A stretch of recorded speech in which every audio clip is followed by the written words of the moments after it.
Wednesday Night Baseball on Comcast Sportsnet, brought to you by DraftKings. And we're in Pittsburgh. It's cold tonight as the Cubs and the Pirates play Game 3 of this 4-game set.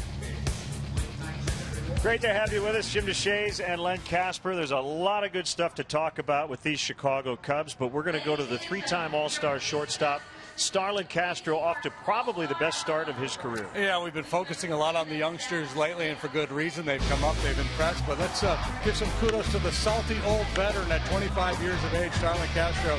Indeed, off to a great start. He's hit safely in 11 of 13 ball games. Going back to last year, he's hit safely in 36 of his last 40. Mostly it's been singles, but he did break out the power bat last night. 3 hits last night as the Cubs poured it on late to get the win. And you look at recent production from Castro, last 4 ball games, 9 out of 19 with that home run and 6 driven in. And he's never played on a winning ball club. The Cubs right now 8-5 through the first 13 contests. Let's get into the pitching matchup. It'll be Jason Hamill for the 3rd time out. Yeah, and pretty good stuff from Hamill so far. His first start in Colorado, he pitched good. He was in a position to win last time out, and the bullpen kind of gave it up on him. Last year against the Pirates, he made 4 starts, was 2-2 with a .351 earned run average. Vance Worley's made 2 starts, 1 bad one, 1 good one, both against Milwaukee, and he's had good success against the Cubs, but not the same lineup he's used to seeing. No, different cast of characters Worley will have to face this year, but indeed he was good against the Cubs last year, and in his career 2-0 with the .239. A win tonight or tomorrow, and the Cubs will win their first series against the Pirates in a couple of years. Chris Bryant in the lineup again, off to a fantastic start.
Comcast Sportsnet is brought to you in part by your Chicago area and Northwest Indiana Lexus dealer, who invites you to test drive a Lexus today.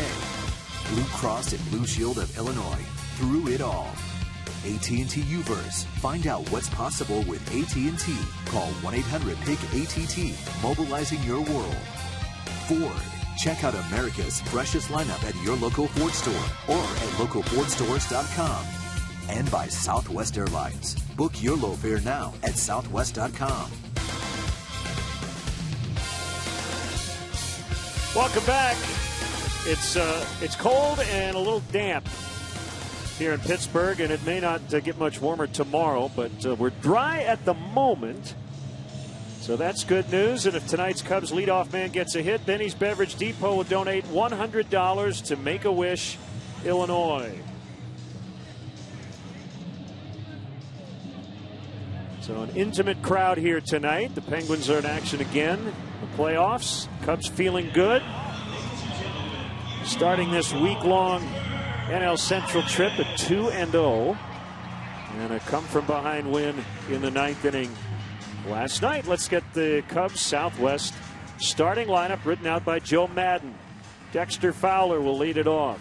Jorge Soler in right with an 8-game hitting streak, longest of his short career.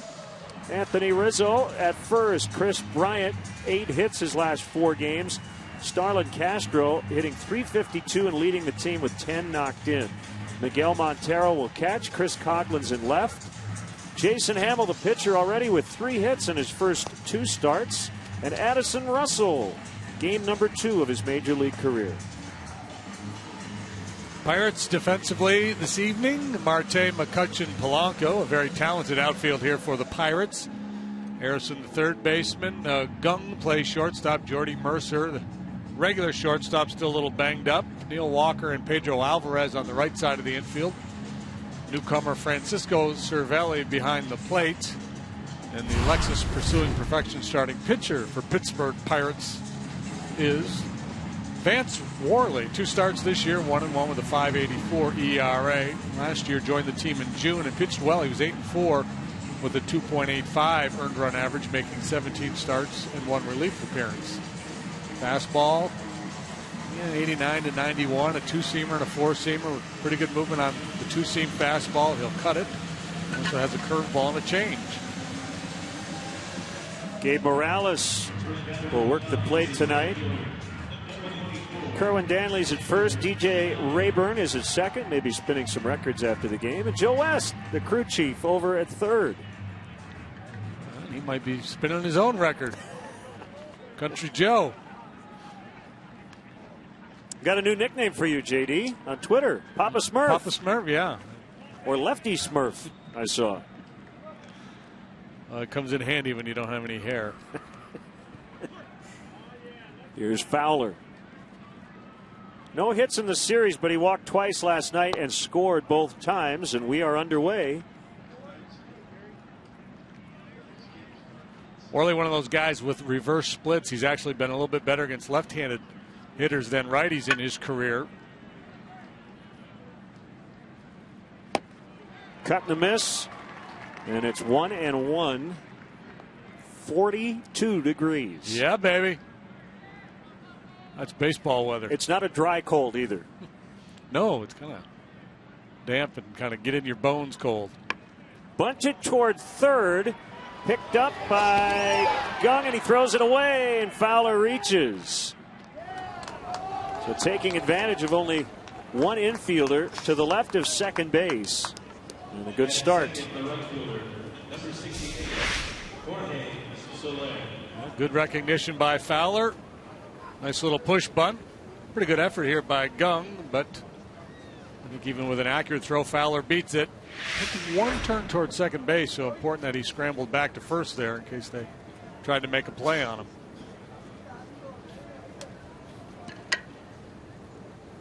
Two through four has been pretty ridiculous in this series. Tonight it's Soler, Rizzo, Bryant. And his 2 and 3 will flip-flop depending on the handedness of the starting pitcher. So Monday night, 2, 3, 4 got on base 12 times. Last night, 2 through 5 went 9 for 18 with 6 runs and 6 knocked in, including Starlin Castro, who is in that 5th spot again tonight. 1 ball, 1 strike. 14 runs on 26 hits for the Cubs in the first 2 games of this series.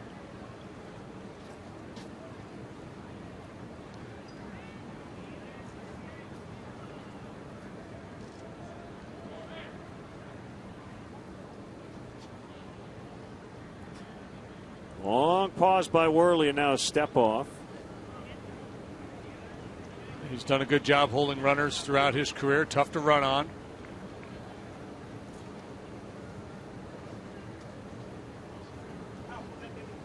Doesn't mean Fowler won't.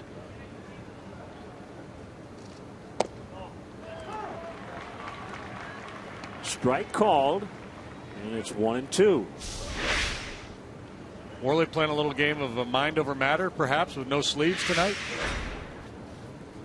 The Vanimal, 6'2", 250 from Sacramento, California, with the Long Beach State. Bounces one in front of the dish. Knocked down by Cervelli. Don't they call him the Vanimal? Yeah.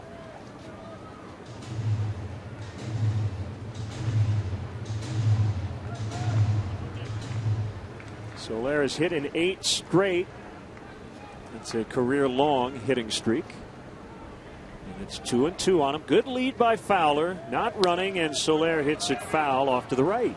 The Vanimal broke in with Philadelphia back in 2010. He had a cup of coffee that year. The next year, he made 21 starts. He was 11-3 with a 3.01.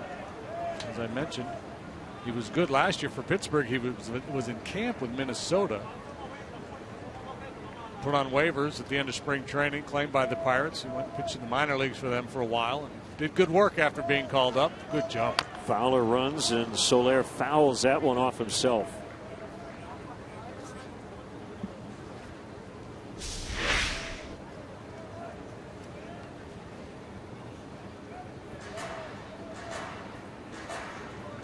Good break there by Fowler.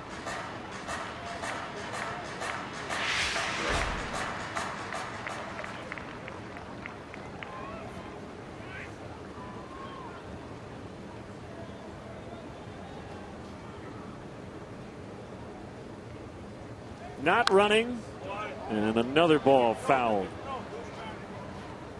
Well, it's kind of been one of the storylines for the Cubs here in the early going. Patient at bats, forcing starting pitchers to throw a lot of pitches. That certainly was the case with Liriano.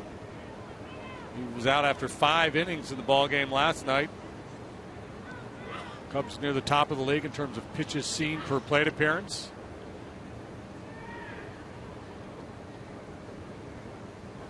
Another check on the runner Fowler. Did you know there is a rule that base coaches are not allowed to wear jackets? That's an absurd rule, and we need to get that changed. It's cold out there. Yeah, we were chatting with Brandon Hyde before the game. They got to layer up under that jersey as Soler strikes out. That's the first out of the ball game.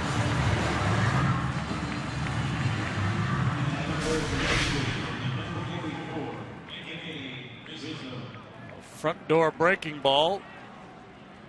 Soler, strikeout victim. Yeah, the one fun thing about our sport is that the managers and the coaches, they dress just like the players. But that's why you'll see on a night like this, Gary Jones and Brandon Hyde, they're going to keep moving to stay warm. Here's Rizzo. 2 more hits, reaching base 3 times last night.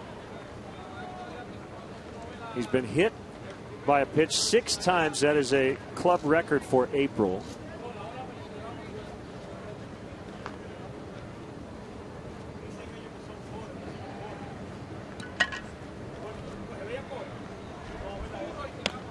And he fouls back.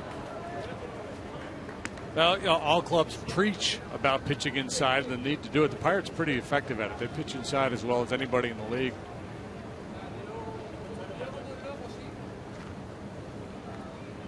Maybe I shouldn't say as well, but as often.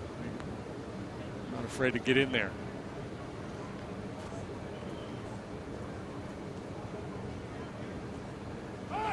There he goes, and Rizzo fouls.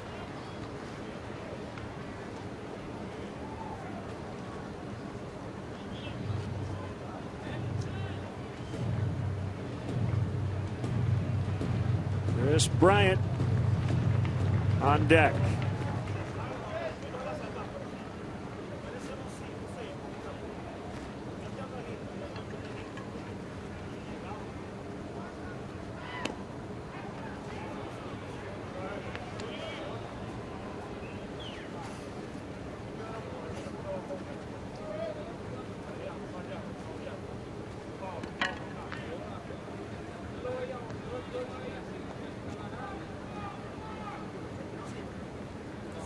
Pitches and counting. Fowler runs. Rizzo fouls. It's been the theme here. Every time Dexter's taken off, the ball's been hit foul and out of play. It'll help him stay warm, not completely exhaust him. Well, you've seen it a lot from Joe Madden already. He loves to start base runners, stay out of double plays. Fowler, of course, a guy who's just capable of stealing a bag, but Rizzo's, you can't take a pitch and let him run with 2 strikes on him. 2-2. Cubs have won 4 of 5 on the road to start the season. And they're doing a lot of things right. See, I like the ski cap over the baseball hat look that Joe's rocking there. That's a good look.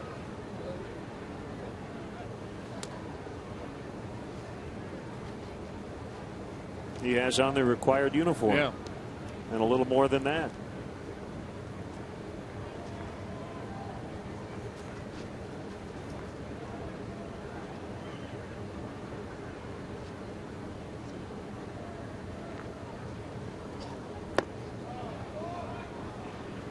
It's full 3-2, and pretty much bet the mortgage here that Fowler will be running. And Worley not a big swing and miss guy. Reading a story on him earlier today, he got an inordinate amount of called third strikes last year. He doesn't get a lot of swings and misses, so there's some deception in that delivery. There goes Fowler. Strike 3 called. Throw to second is cut off in front of the bag by Harrison, and he realized nobody was covering third. Didn't want to give Fowler any ideas.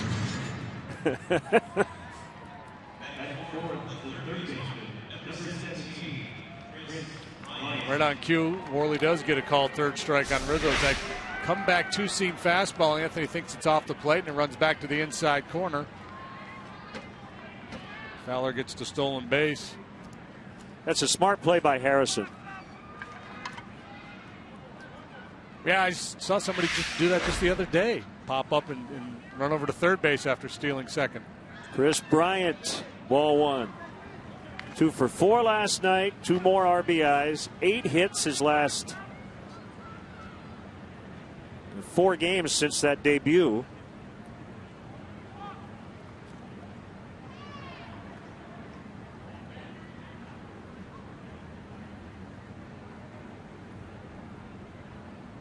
And the 1-0 hit on the ground foul past third.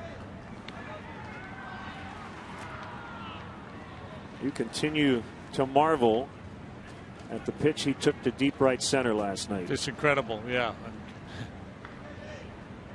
To be able to take a pitch off the plate inside and hit it where he did as hard as he did is pretty unique.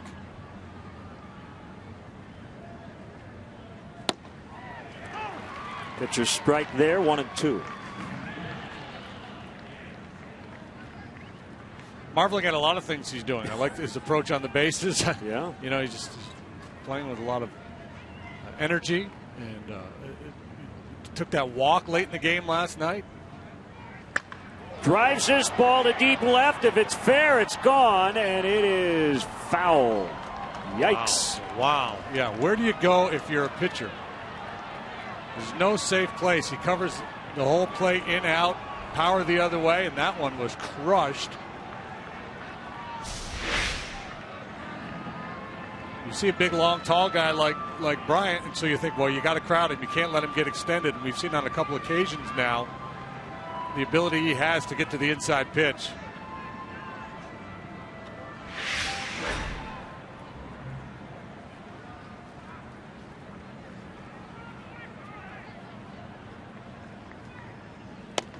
Strike 3 called. So Worley, after the hit to Fowler, strikes out 3 in a row. Pirates coming up.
favorite Southwest starting lineup. Josh Harrison led off the bottom of the first with a home run last night. Polanco, McCutchen, Walker 2 through 4. Their hottest hitter is Marte, the left fielder.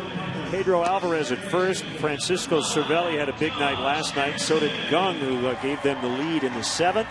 Worley, the pitcher, will hit 9th. Cubs defensively. Coghlan, Fowler, Soler, left, center, right. Around the horn, Brian Castro, Russell Rizzo, Montero behind the plate. Lexus pursuing perfection, starting pitcher for the Cubs this evening is veteran right-hander Jason Hamill. Making his 3rd start. Got a win first time out in Colorado, and no decision last time. Ball 1 on Harrison. Last time it was against the Padres. He left with a 4-2 lead.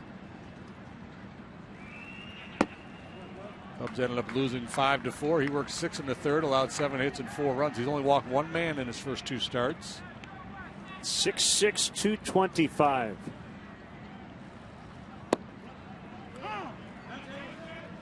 Fastball, slider, curve, and change, but Pirate hitters will see mostly fastballs and sliders from Jason.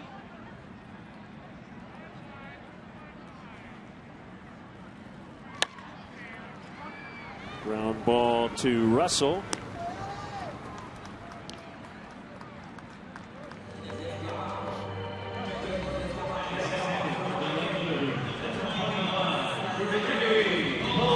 Took an offer in the ball game last night. Lined out his last time up, but he looked very comfortable, and asked him about it today. He said, yeah, I didn't feel especially nervous. He thinks maybe when we get back to Chicago, the heart rate might go up a little bit.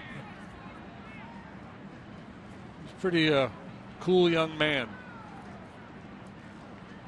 Now Polanco, you got to get one of those masks. I could do that. Probably have one at home somewhere, something like it. You got to get a blue one like Starlin and yeah. Jorge Soler have. He looks like Tennessee Tuxedo. People of a certain age might remember that cartoon.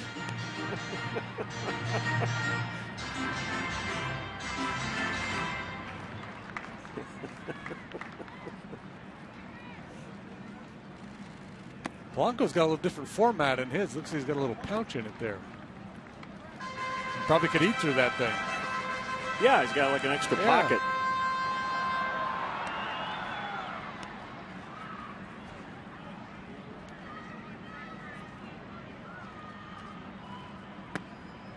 Happy Earth Day, everybody.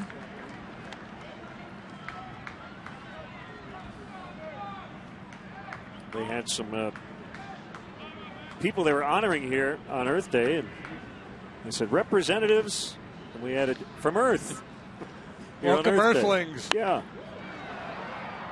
He'll get out of play. It's full count, 3-2.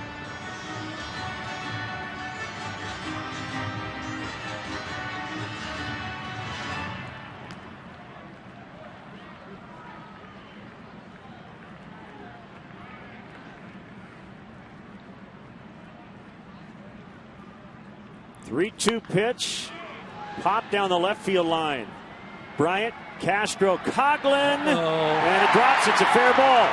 Fair ball. Polanco on his way to second. He'll have a bloop double, and hopefully everybody's all right after that little collision out there. Yeah, the ball was in the air a long time. You anticipate that ball being caught, but remember, this is a huge outfield here. Take away the gaps. The outfielders play a little bit deeper. Coghlan was probably shaded a little bit more towards center field. Polanco doesn't see it initially, doesn't run, but he got away with it. That ball didn't kick so far away, he probably would get stuck at first base or be stuck at first base. There's no best option on that ball. Everybody had a long way to go, and in Bryant's case, a very difficult angle.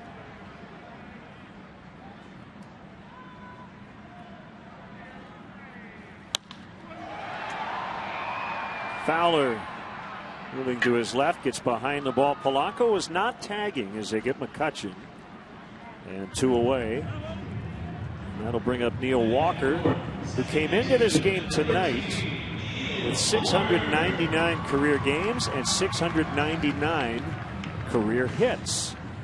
So he has now passed his hit total in terms of his game total. This is game 700. He'll try to catch up with the bat as well.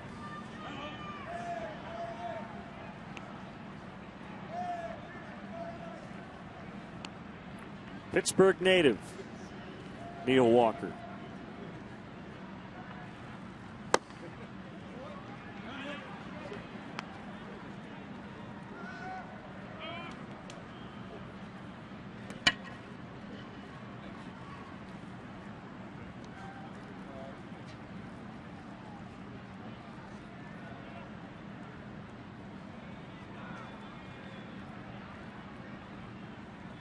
The 1-0 from Hamill. Now 2 balls, no strikes.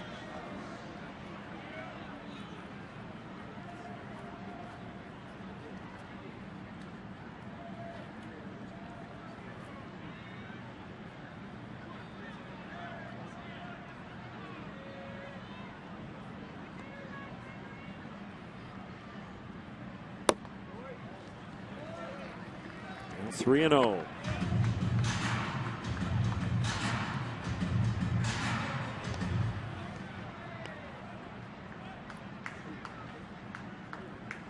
As we mentioned, Marte, their hottest hitter coming in. He's already homered a couple of times in this series. The pitch. 3-1. Yeah, I don't think this is a case of Jason being real careful with Walker with the base open and a man in scoring position. I think it's just a case of he was misfiring early in the ball game. You want to attack hitters. You got a dangerous hitter on deck in Marte. Jason really good against both right and left-handed hitters last year. They both hit the low 230s against him. Left field. Coughlin is there. Late adjustment. That'll end the inning. Scoreless after 1.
Comcast Sportsnet is brought to you by DraftKings. Play daily fantasy baseball on DraftKings for free using promo code ReverseTheCurse. Take a look at our Xfinity high-speed action. We'll go back to last night. This is the at-bat we were talking about with Chris Bryant. Watch where this pitch is. They set up inside. Liriano throws this ball a couple inches off the plate in. Not only does he get to it, but he's able to not only hit the ball the other way, but absolutely crush it towards right center field. That is a very unique skill right there. And look where this ball ends up. High off the wall, almost knocked it out of this big yard. That is a very impressive swing of the bat. Just don't know how many times I've seen a hitter do that. Yeah. People are taking notice, no question. Castro takes a cutter down as we start the second.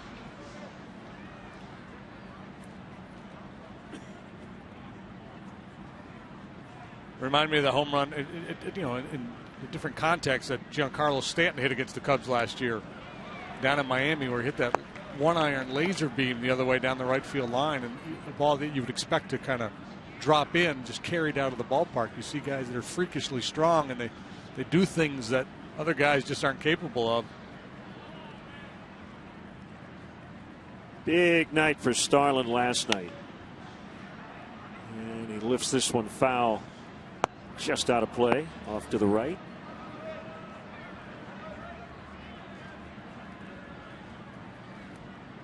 Game tying 2-run single in the ninth, 4 RBIs in all last night.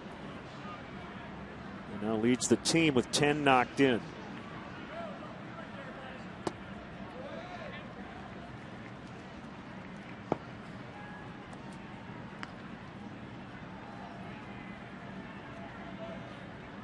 Looking at the splits for Vance Worley, Joe doesn't mind having the righties back-to-back, Bryant and Castro, with Montero and Coghlan coming up next.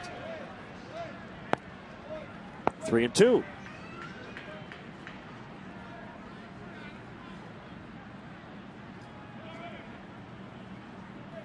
We continue to learn more and more about Joe Maddon's managerial style and philosophy, and the one thing I really like is that he's not locked into this lefty-righty, righty-lefty thing. He'll dig into the numbers and see exactly what's going on. Castro grounds out. And by that I mean he's not just going to always go lefty to face lefty or righty to face righty when it comes to bullpen usage. And when it comes to facing an opposing starter, it's not going to be as many lefties as possible against a righty. It depends on how the platoon split numbers look. Right. Some guys are better against the other side. Like lefties with a good changeup many times prefer to face right-handed hitters. And the other thing he digs into is ground ball rates. Are guys better against hard throwers or finesse-type pitchers? I mean, he's not the only one, but I know he's got his own kind of system that crunches all these numbers, or has people crunch the numbers for him. So he has a good sense of the likelihood of outcomes, and that's really important late in the ball game.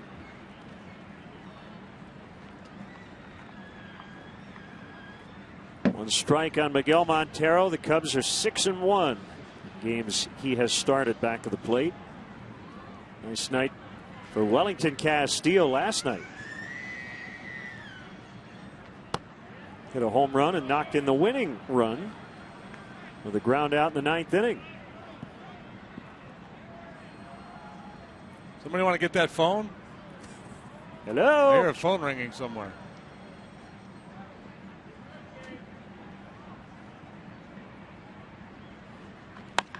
Breaking ball is rolled foul. Hey, Cub fans, let's go. The Cubs return to action at Wrigley Field this coming Monday for 3 against these Pirates, followed by 3 against the Brewers. Tickets are still available for every game. Get your seats at Cubs.com. Notice with Vance Worley, there's a little bit of a kind of a subtle Ryan Dempster thing. He doesn't really shake his entire glove, but he shakes his hand inside that glove right there, just to avoid tipping his pitches when he gets the grip. 2-2. Yeah, it's obviously very easy to take a fastball grip, but a lot of times if you're trying to take a changeup grip, you'll fan your glove a little bit or do something that would tip off the hitter. So like Dempster, the idea is you do the same thing every time, and that way there's no tell, like a poker player.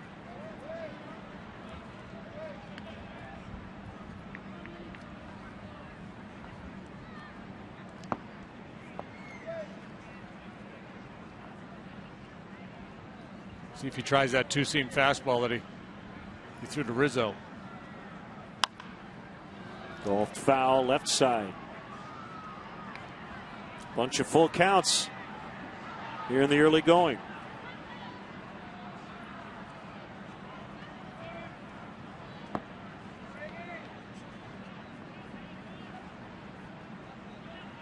Tough night for both bullpens last night. Just about everybody that came into the game gave up runs. Marte gliding, and he's got it. That was the case with the Pirates. Every one of their relievers got nicked up a little bit last night, including the closer Mark Melanson, who took the loss, gave up 3 runs in the top of the 9th. He just did not look right. Stuff is fastball a little bit short from what we normally see. Jeff Samardzija bested last year's AL Cy Young winner Corey Kluber as the White Sox beat the Indians 6-0 today in Chicago. Kluber gave up 13 hits and 6 runs in his 6th inning. Samardzija got his first win as a member of the White Sox.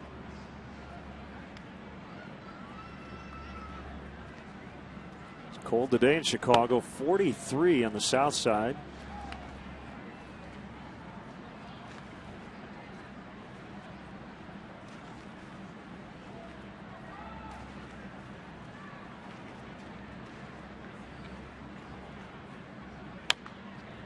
Fouled off by Coghlan, 1-2. David Price getting knocked around in the first inning by the Yankees, who have scored 5 runs and are still batting in Detroit.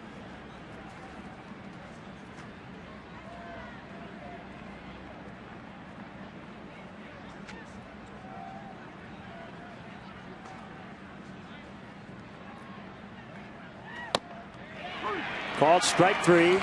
Coghlan asking, was it called or on the swing? And I think it was on the pitch itself.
Are in Milwaukee. They'll look to take a commanding 3-0 series lead over the Bucks. Coverage begins at 6:30 on CSN.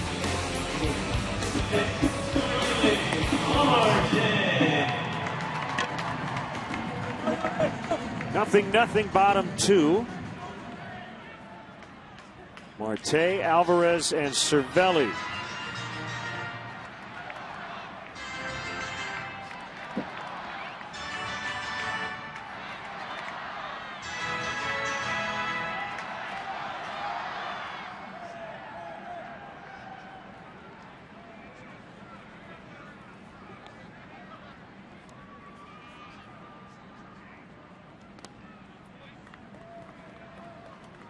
Marte, 1 week ago, was hitting .103 in the early going with 1 home run, but his last 5 games since, 7 hits, 4 homers, 10 RBIs.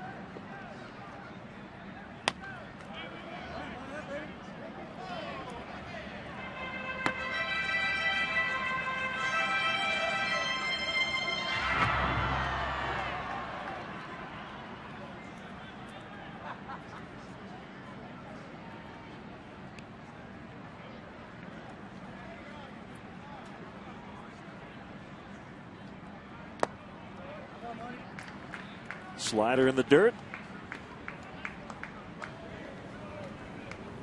Great work by our production crew. They do a great job. Not only TV-wise, but they got us 2 space heaters for the booth. Mm-hmm. Yeah. And man, did we need it tonight. This is the coldest night I've ever spent in this city. And Marte's going to reach. Let's start to retreat on that ball with Marte going down the line. That one stung. Yeah, on a cold night, if you don't square it up, you're going to feel it. But everything he's hitting right now ends up a base hit. Russell, very limited experience at second base, so he'll learn that if he's going to make a play on this ball, he's got to take a more direct route. Maybe he was getting ready to yield to Castro there, and I think, having seen it a second time, that's likely what he was thinking, that Castro would have a better chance of making a play on that ball.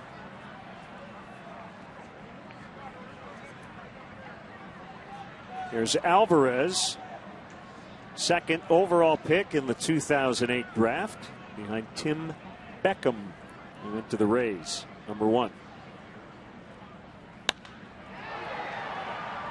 Fowler on the move, that ball dipping, and it's going to get down for a hit. Perfectly placed by Pedro Alvarez. I think Fowler thought, and I did too off the bat, JD, that ball was going to carry a little bit better than it did. Well, last night it was carrying like crazy in this ballpark, and you see that a lot, especially with the center fielder. Big slugger takes a big swing, and off the bat, the trajectory leads you to believe that it's hit better than it actually was. So a little bit of a hesitation before the break, but just tough luck here for him. He's allowed 3 hits now. Blooper to left. Soft fly into shallow center and the ground ball up the middle. We'll bring up Cervelli. 2 hits, a walk, 2 RBIs last night.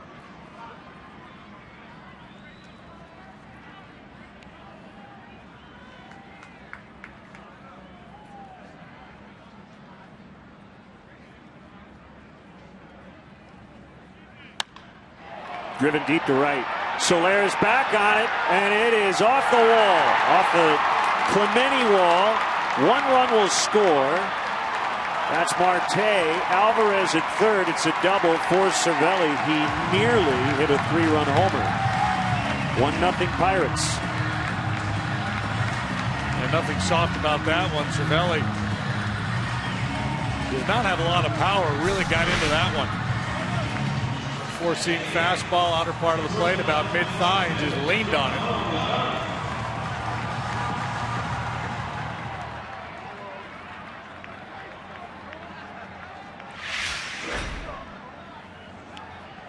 So 3 straight hits to start the second, and now the shortstop, Gung, who had a go-ahead 3-run double in the 7th in Game 2. He has now started every game in this series for the ailing Jordy Mercer. Been scuffling, but maybe a chance to play regularly here over the last 2 or 3 days, helping him with his timing. Big leg kick as he bounces one foul. He had 40 home runs in Korea last year, which was good for second best in the KBO, the Korean Baseball Organization. Somebody hit 52.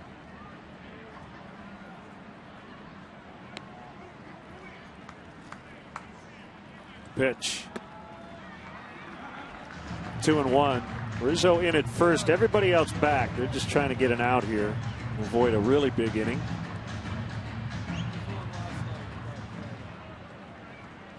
That might change though if he can get Gung and the pitcher's on deck. He might bring the infield in. Swing and a miss. Swing was an afterthought.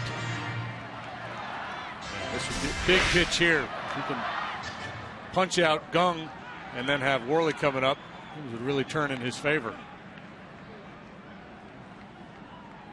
Now with 2 strikes, he'll quiet down that leg kick. He golfs that one in the left. Coughlin will make the grab. Alvarez tags. He will score. It's a sac fly for Gung. He found a way to make contact on that 2-strike pitch. It's 2-0. Yeah, that's the whole goal between eliminating the leg kick. So he looks for power early with the big kick, trying to generate power, and then with 2 strikes, doesn't employ that big leg kick, just a little tap of the toe, and that's Castro-like there, the ability to go down and get that pitch. Hit it pretty hard too.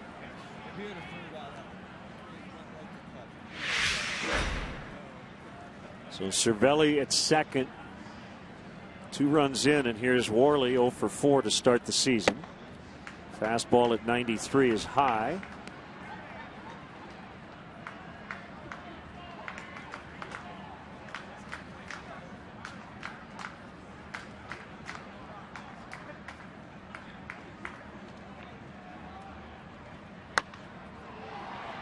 Another ball in the air.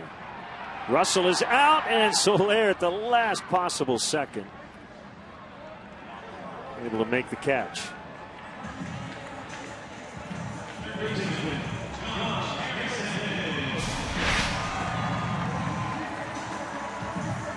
Russell twisting and turning, but he's not going to give way until he hears from Soler. That's the other thing about this big outfield. There's so much room between the infielders and the outfielders. It's potential for some miscommunication on those tweeners.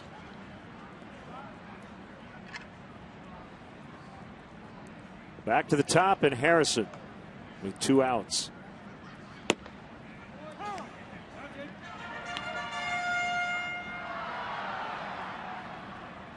Call him J-Hay.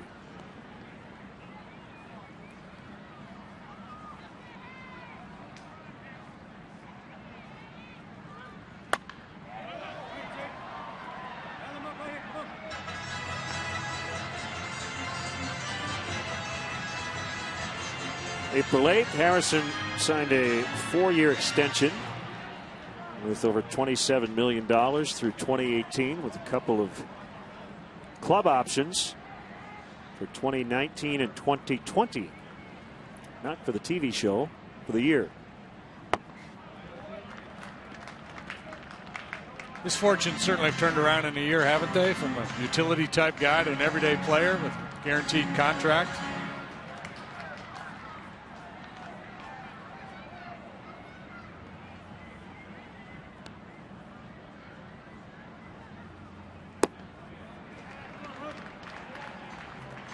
Yeah, I mean, you know, he always hit in the minor leagues.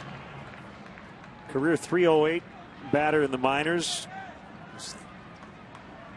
A little bit of pop, but did not really have a position defensively.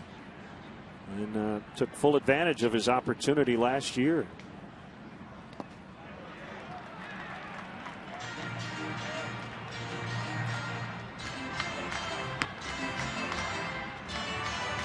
And 13 home runs last year, and ideally you'd like a guy with a little more home run potential at third base, but they get, you know, well above average in terms of production from Neil Walker at second. Yeah, and he never was a home run hitter in the minors. So 13 may be about the most you're going to get from Harrison.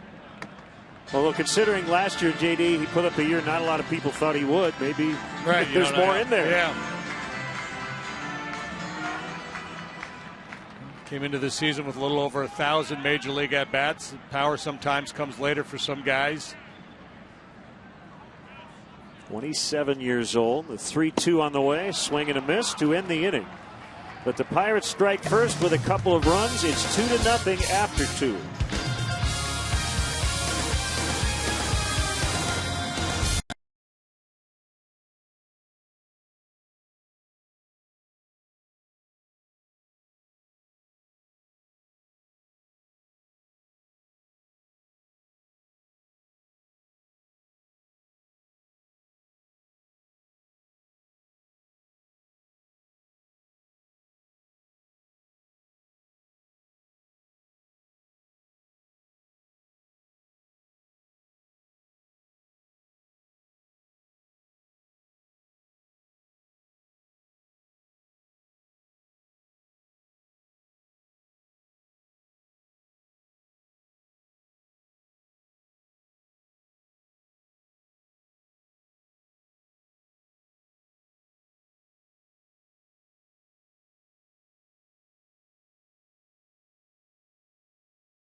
Bleacher Budweiser Bleacher Fridays on select dates throughout the season. Budweiser Bleacher Fridays will include post-game entertainment, exclusive giveaway items, special food and beverages, and more.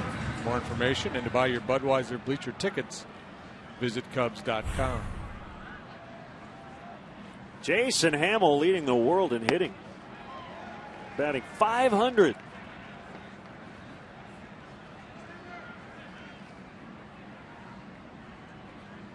Three for 6 to start the year.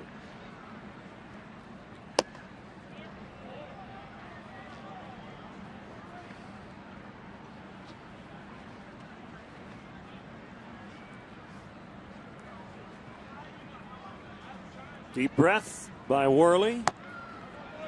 Pretty good frame job by Cervelli, but he couldn't buy the call.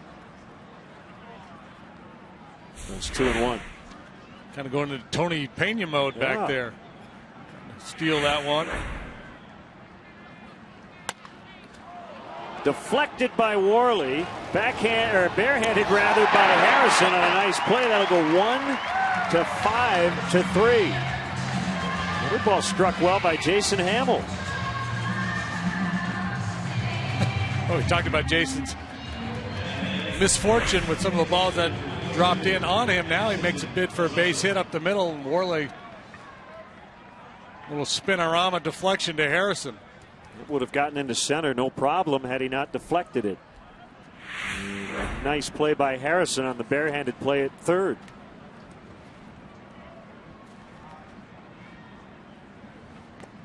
Vance can't dance, but he can play a little bit. It was a curveball to Russell. 0 for 5, 3 strikeouts, did line out.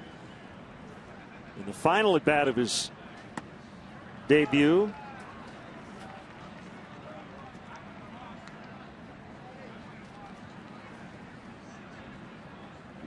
Worley has a wide array of pitches. We've seen just about all of them already here in this inning. And the first major league hit for Addison Russell. A single into center. Get that baseball. He made a bid for his first big league hit last night in his final at bat. He hit a rocket to shortstop for an out. This time, good solid single. And he's off and running. And literally, maybe running.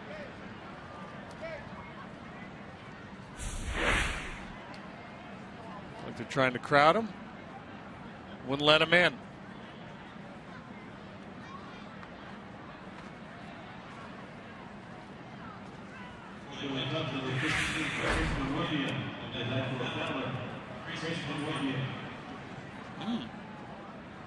Kristen Northia for Dexter Fowler. So makes you think there's something going on with Fowler. Tweak something out there in the outfield. Again, it's a very cold night. Hope he didn't pull something.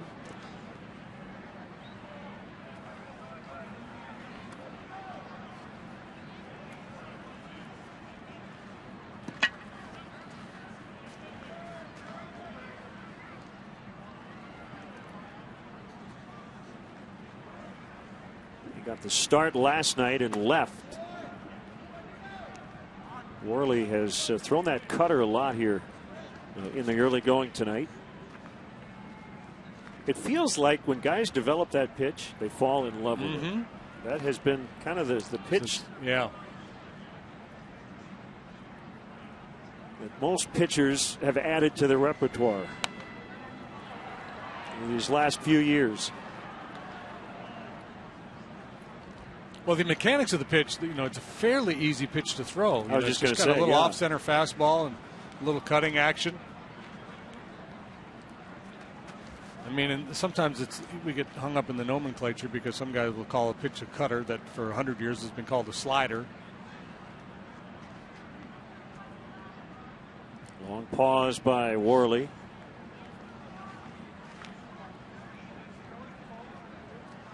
It allows a guy like Worley, who has pretty good tail on his two-seam fastball, to kind of work east and west on hitters. Little runner in, cutter away.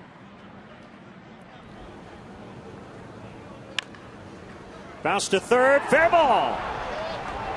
Russell on his way to third.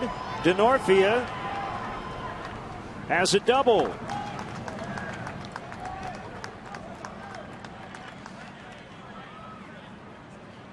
DeNorfia off the bench delivers. And this is very similar to the Castro base hit in the ball game last night. Beats it into the dirt in front of home plate. Takes a big high hop over the third baseman Harrison. And then Marte had a little trouble with it down there in the left field little cutout area there in the stands.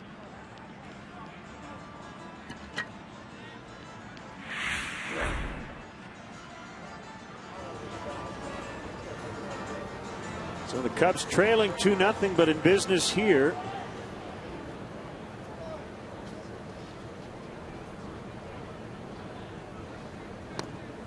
And a swing and a miss by Soler.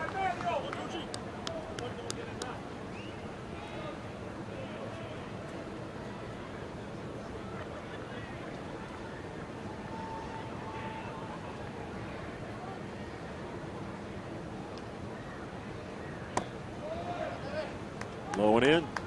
Well, he's got a little bit of a crossfire delivery. Works across his body a little bit, steps towards the right-handed hitter. He works from the third base side of the rubber, which used to be the norm. Used to be all the right-handers would work on the third base side and the lefties work from the first base side of the rubber. But nowadays it's more often the other way around. That may be where some of the deception comes from and why he gets all those called third strikes. Paint job there.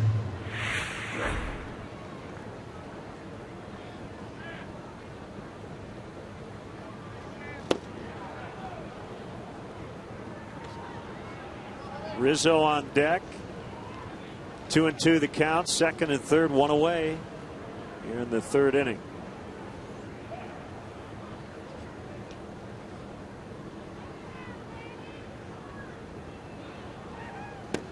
Swing and a miss. That's a big strikeout.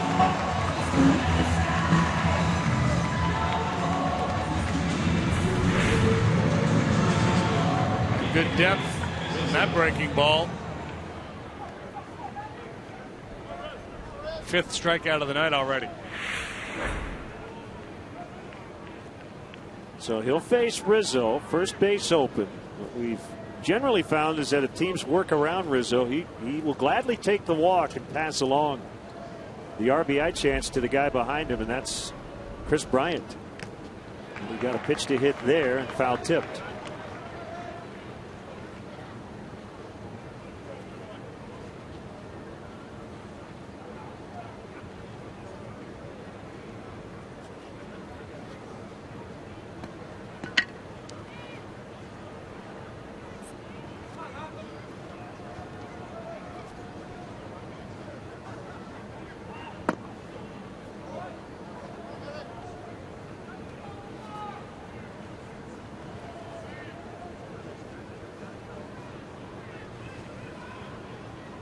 One and one.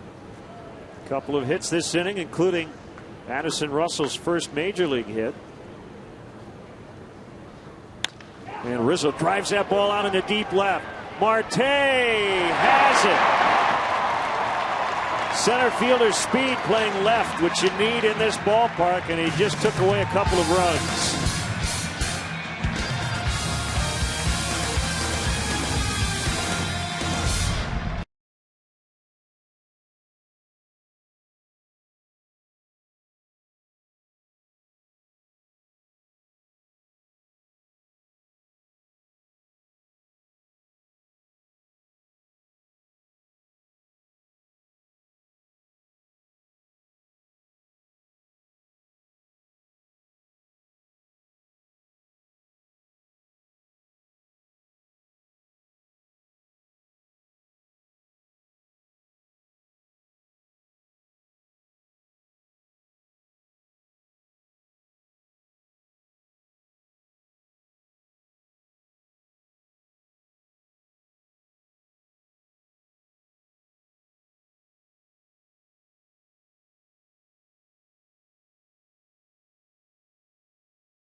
Cubs, nothing.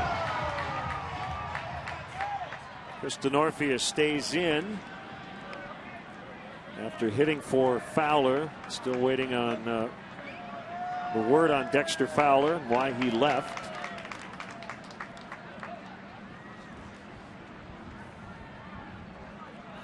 Two, 3, 4. Polanco takes ball one. That was a nice running grab by Starling Marte. I thought that was a 2-run double off the bat. I think Rizzo did too. Yeah, we got a really nice break on it. And I'm guessing he's going to score really high in his route efficiency. Yeah, the StatsCast made its debut. MLB Network last night with all the fun numbers on exit velocity. And is it a route or a route? Probably either. I don't know what the first choice would be. Creek or crick? Right. Was it John Jay? Somebody running to first. They clocked him at like 19 miles an hour. Yeah. That was fun. Here's a 2-1 to Polanco. It's low.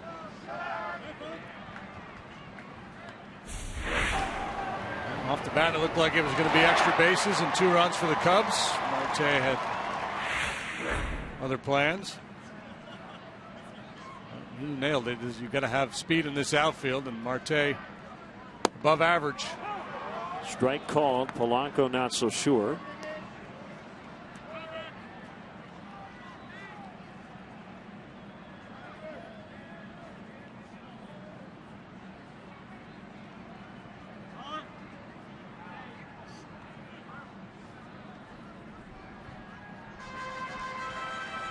Yeah, this is a rare ballpark in which you probably put your best corner outfielder in left, not in right. Swing and a miss by Polanco. I mentioned center fielder's speed, but because of that gap out in left center, you need a good arm out there too.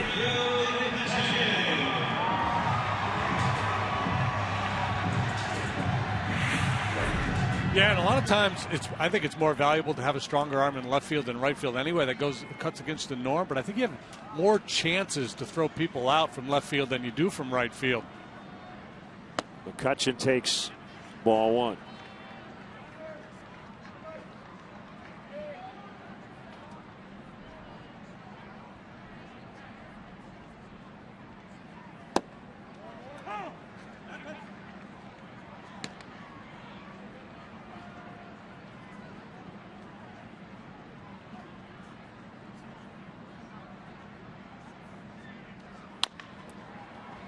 Two bounces to Castro, and he dropped it, and McCutchen's on.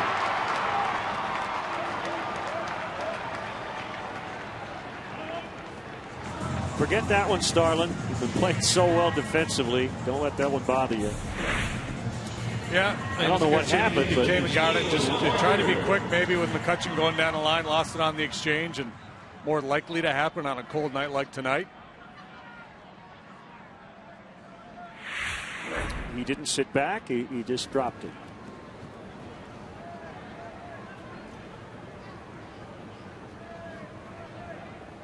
Let's see if Hamill can work around that error. The Cubs still have not allowed, the only team in baseball that has not allowed an unearned run. And another huge change from last year.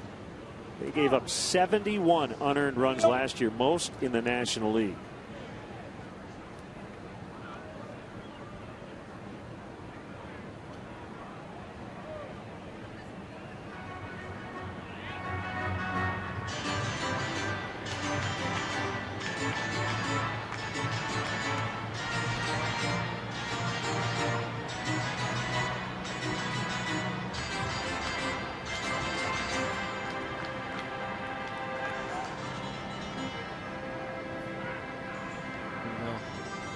Confab as to what they're going to do with Walker here. Maybe, hey, don't you remember we talked about trying this, that, or the other thing?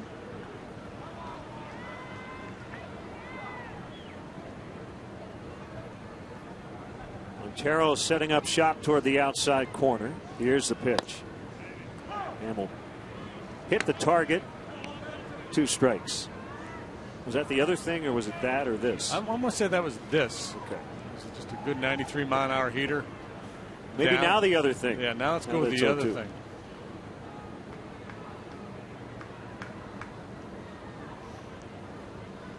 McCutchen has not been running here in the early going. Had a knee problem in spring training. He's tried one steal. He was caught.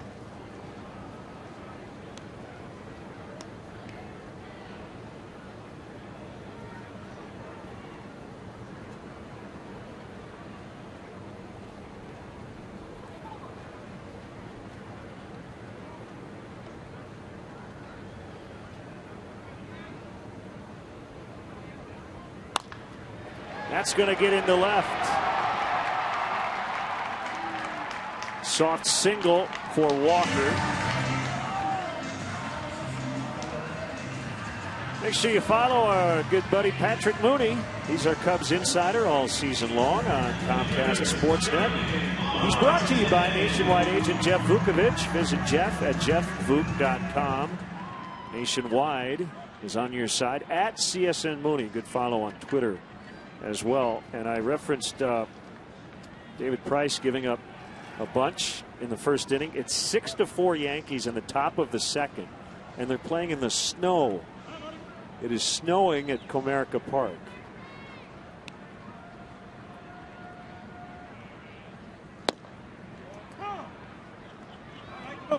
Strike on Marte. Doesn't seem like that would be conducive to all those runs being scored, does it? It doesn't.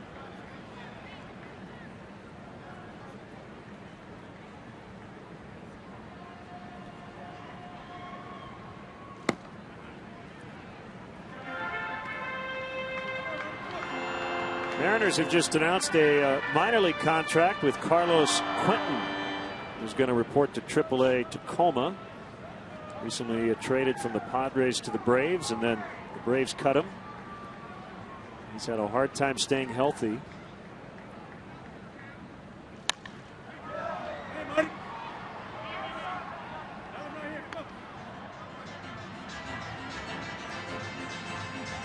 Wild one in D.C. Cardinals and Nationals 5-5 in the bottom of the third.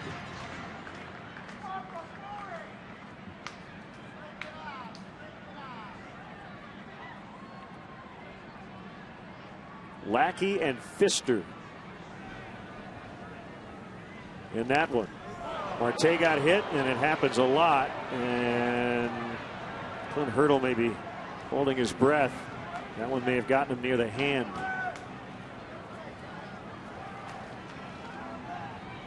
And that's going to load the bases.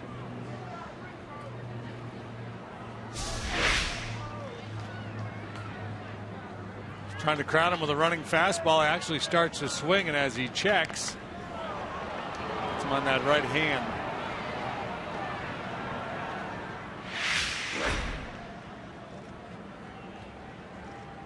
He's like Rizzo in that he gets hit a lot. 24 times 2 years ago, 17 times last year.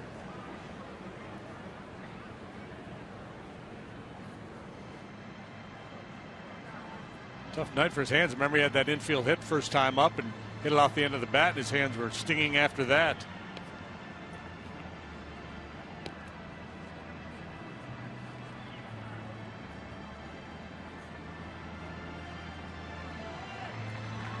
This has been a tough inning for Jason Hamill. The error by Castro allowing McCutchen to reach. A little bloop single by Walker. Now he hits Marte. Yeah, well, it's shaping up as one of those nights right now for Jason. You wouldn't blame him if you thought, my goodness, I need a break here. They got 5 hits. Cervelli's double was really well struck. Everything else kind of soft. In the air, now Marte hit by the pitch. And a very dangerous hitter up here with the bases loaded.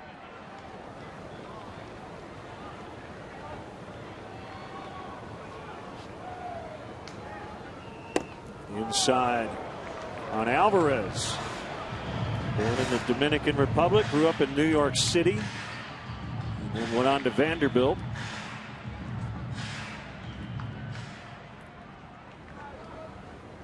Made the transition late last year from third to first. cut and a miss. Had some throwing issues over there at third. Yeah, we saw him play a couple spectacular games defensively with the glove work at third base, but the throwing errors really got to be a big problem. And so he's made the move across the diamond that allows Harrison to play every day at third.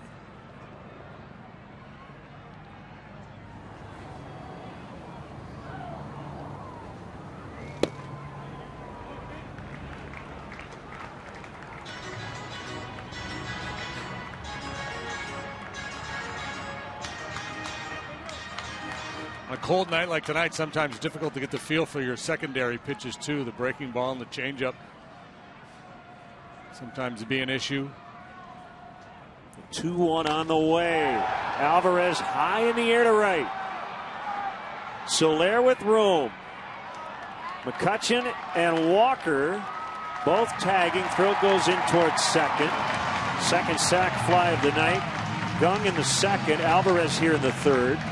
And they're at the corners with 2 outs, and the Pirates now leading 3-0. There was a changeup for Hamill, and he had Alvarez out in front just a little bit. It wasn't in the greatest spot over the plate. Well above the knees, but the off-speed nature had Alvarez out in front just a wee bit. And that will be an unearned run because McCutchen got on via the error in the first unearned run allowed by the Cubs this season.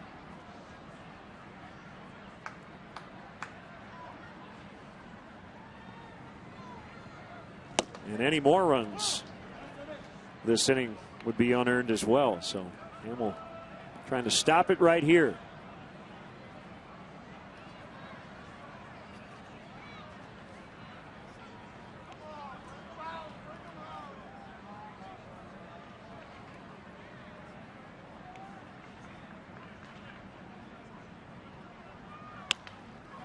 Bounce to third. Bryant gloves. And the throw to Rizzo in time to end the inning. Pirates add to their lead. It's now 3-0 after 3.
Talking about Chris Bryant's offense. How about the base running? Look at the break he gets off of first base here on that base hit by Castro.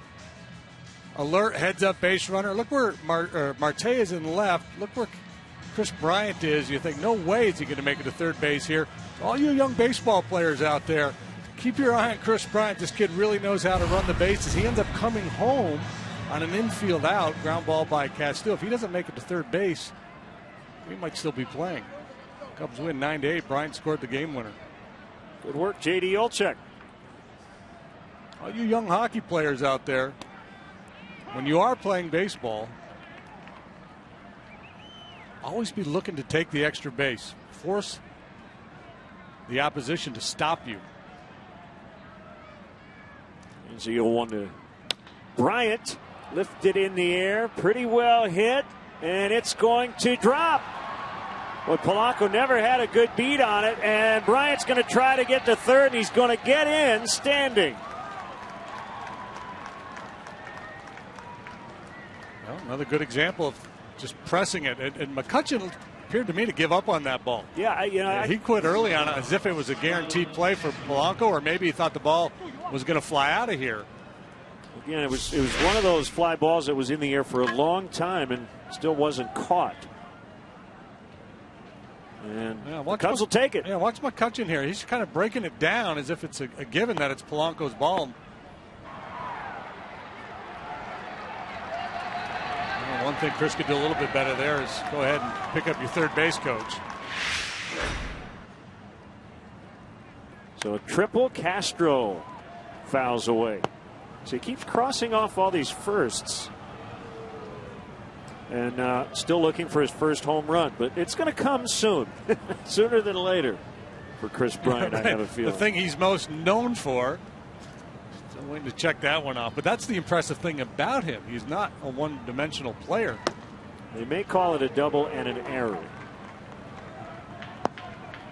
I have not yet heard the ruling.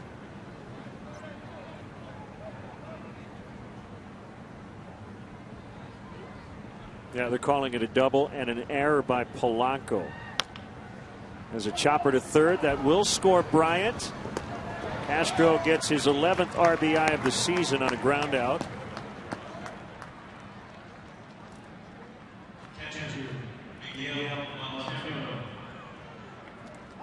So it's 3-1. Good read here by Bryant. Harrison has to drift a little bit to his left for the slow 2 hopper. He scampers home. Cubs are on the board.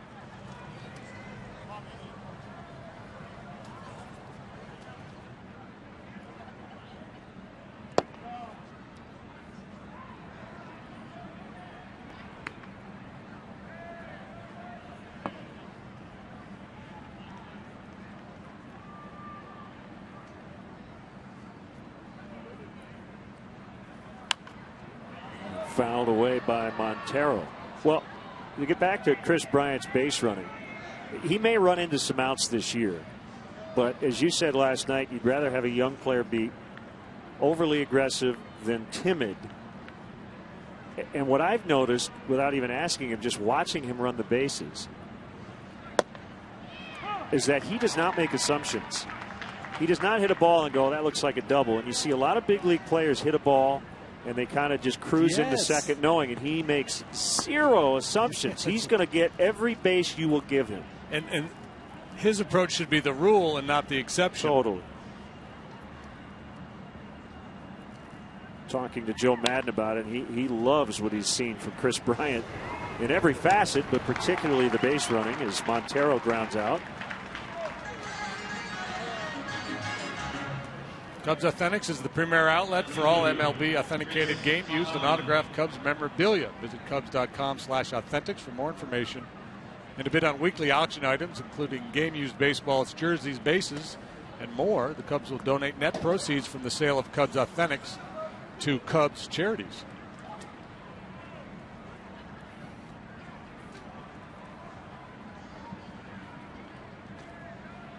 Pitch to Coughlin. Yeah, when you make assumptions, you get embarrassed. You go, that ball's going to be caught, so you Cadillac it down the line, it drops in, and you're standing at first when you should have at least second.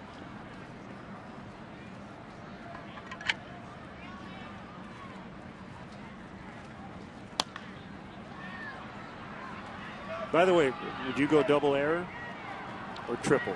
I'd have to look at it again. I feel like he slowed down but didn't stop. So the question is, if that ball is not dropped by Polanco, does Bryant try for 3 anyway? And I would have said yes.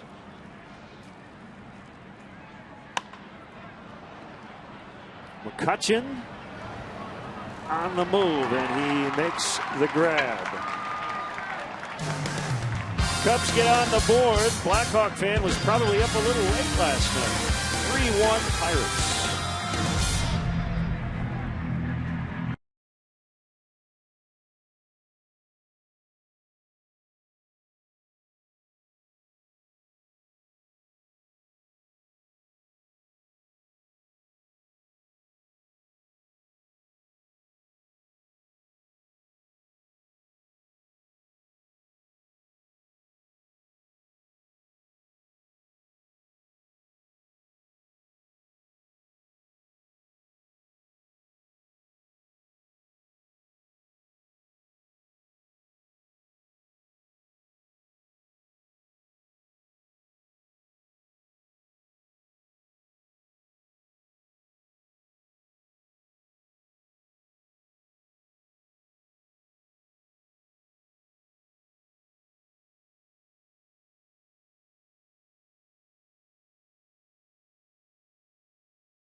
DraftKings. Play daily fantasy baseball on DraftKings for free using promo code REVERSETHECURSE.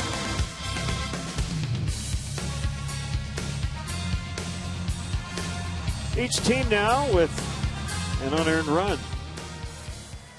Pirates got one in the bottom of the third, the Cubs in the top of the fourth. Right groin tightness, the reason Dexter Fowler had to exit early.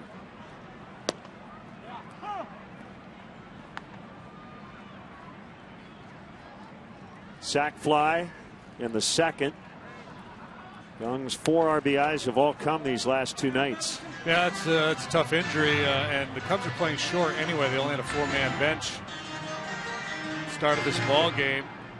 Typically, when you have that groin, it's going to be at least a couple of days.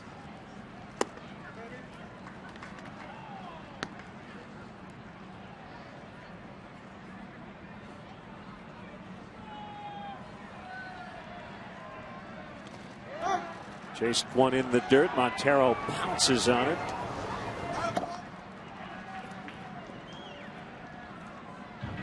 Good pitch there. What's that? It's a good pitch because you remember last time he went down and got that ball. It was almost in the dirt. Lifted that sac fly to left. So if he's willing to swing at that, why not bury one down in the dirt and see if he's willing to swing at that? So you were saying? So the cold weather, you referenced as a pitcher, sometimes the grip on some of your secondary pitches is difficult. Just in terms of the conditions themselves, aside from whether the batters are comfortable or not, did you feel like you had an advantage as a pitcher in cold weather, or would you just be more comfortable when it was warm out? I felt like I had an advantage in cold weather to a point. When it got really, really cold, I didn't feel like I had an advantage. Called strike 3. There, it was kind of cold-ish nights, high 40s, 50s, where you're pitching and you're active and you're moving around. You can break a sweat, and the hitters are obviously not as active as the pitcher is. You feel like you have an advantage there. I hated wind. It was hard to feel when you were in the wind, especially if the wind was in your face. It felt like home plate was 100 feet away.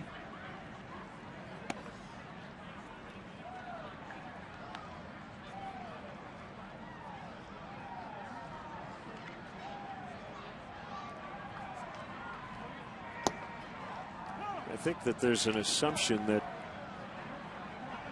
cold weather teams like the cold and warm weather teams don't, and by and large baseball players don't like cold Right. weather regardless of what uniform they're wearing. Yeah, I don't think anybody ever really gets acclimated to this. You just battle through it.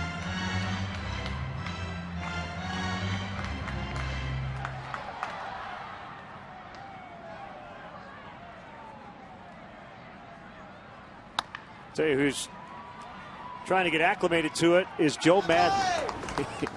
He likes being warm. That's why he's got the winter cap on tonight. It's 3-1 Pittsburgh.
Comcast Sportsnet viewing party. Action starts at 5 with a special on-location edition of Sports Talk Live. Stick around for a huge night on CSN Chicago, including Game 3 in Milwaukee, Game 5 at Nashville.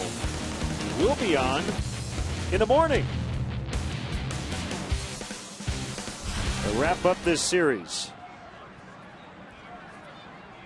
11:30 Chicago time here on CSN. Kyle Hendricks, Jeff Locke. Bounce toward right and knocked down, but Jason Hamill continues to hit .500. He's 4 for 8, and he actually should be 5 for 8, if not for a nice play by Worley and Harrison his first time out. Guy's a hit machine. Not the prettiest swing, and play that certainly could have been made. And in warmer weather, it's probably made. See that? Then when it's cold, like the players just kind of out of the flow a little bit.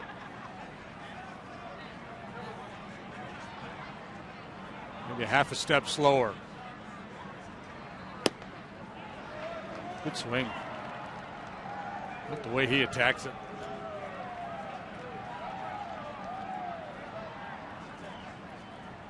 Lots of extra base hits as a minor leaguer. Good slugging numbers.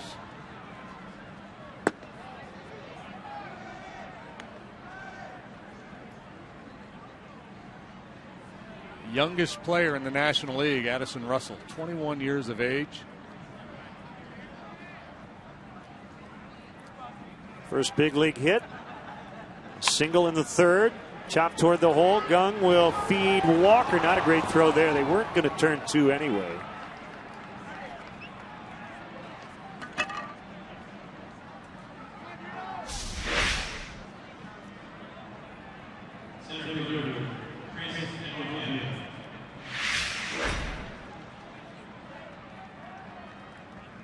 He got away with it. That's one, though, where as a shortstop, you just have to make sure you make an accurate throw. Don't be in a big hurry when you have no real chance to get a speedy guy like Russell going down the line.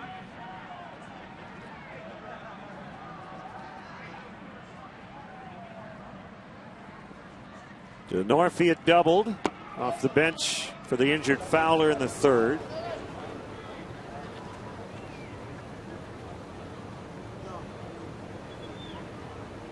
Nicknames North and Dino. Kind of like Dino. Yeah.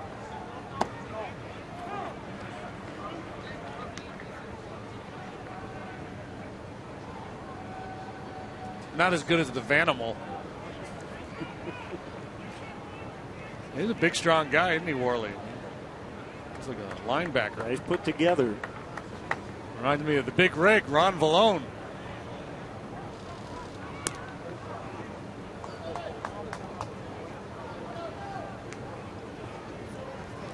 Trademark glasses.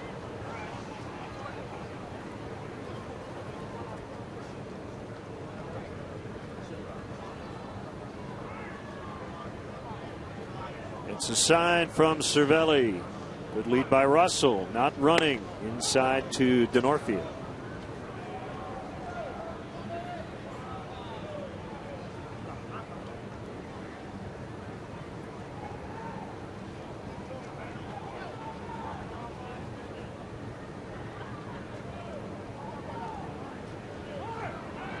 Runner goes. That one bounced foul.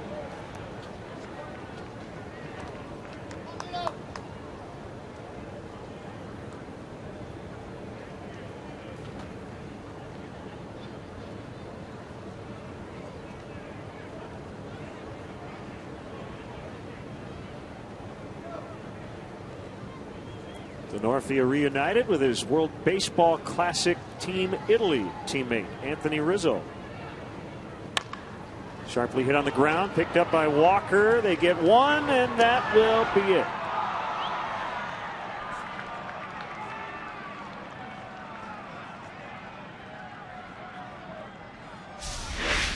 Gung got off a good strong throw and made it closer here at first base than I anticipated, as Walker stumbling before making that feed to second base.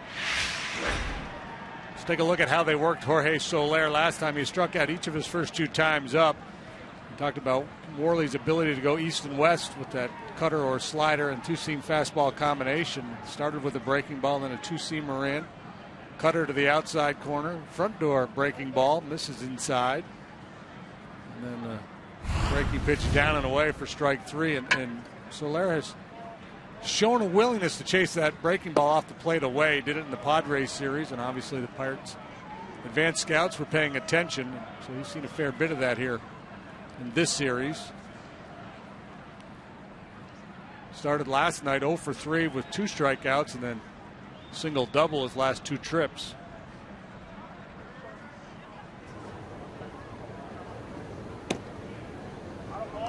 His first at bat last night, he was rung up on a shoe top high pitch by Joe West.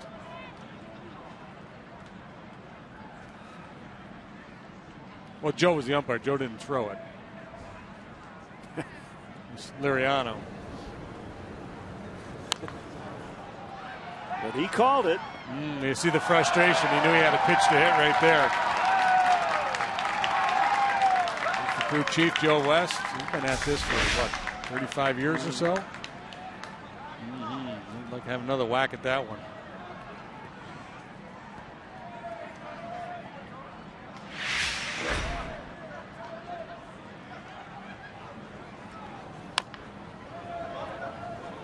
It's foul. 37 years of Major League time going into this season for Joe West.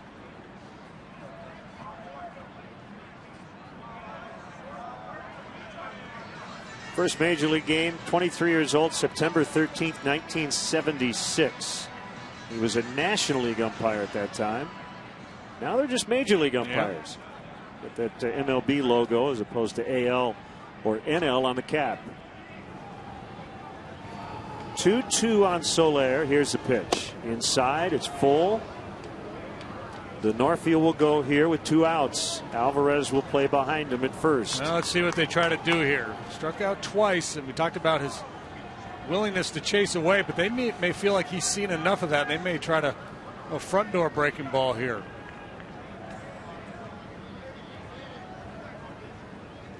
I'm going to go away. Into right. And that ball lands foul and out of play.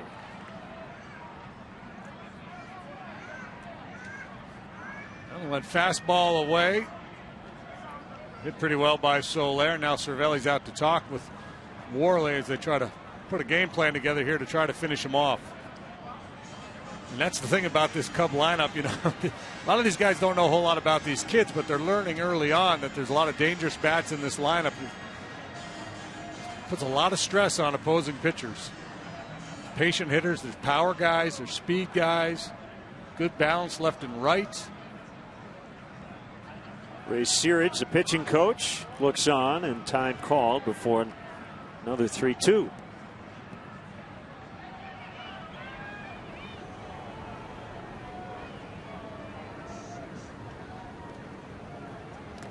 In the dirt, ball 4. I'm going to make a prediction here. Okay, I'm all for it. That no call here. Okay. But what I'm calling is sometime in the heat of this summer, warm weather at Wrigley Field with the wind blowing out, that club in the blue down there is going to put 20 runs on the board.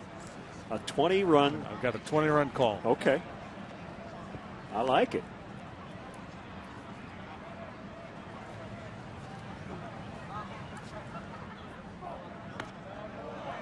Reds scored 16 last night, had a couple of grand slams in Milwaukee. Well, there was 3 in the game. Elian Herrera, of all people, hit one for the Brewers. Bruce and Frazier, I believe, for the Reds. Zach Cozart hit a couple of home runs. 2-0. Well, here we go. And the other thing that's happened a fair amount is these innings just kind of blow up when you get to this part of the order. Pitchers find, you get a couple of outs, you face Fowler or Soler or somebody, and all of a sudden, 3 batters later, the bases are loaded. You've given up a run or 2. 3-0. Yeah, well, and you've thrown so many pitches that everybody's seen your stuff. They know how you're trying to attack the hitters. They're getting their third look at them. Sometimes as a pitcher, and Morley doesn't have, he doesn't throw 95 miles an hour. So sometimes you get to that point where you're just thinking, man, I hope they get themselves out. Here comes Bryant with 3 men on. First 2 walks of the night for Worley. Soler and Rizzo. So here this guy is working in the 5th inning with 90 pitches as you look at your AT&T U-verse multi-view. Northview, Soler and Rizzo all aboard for Chris Bryant. All aboard.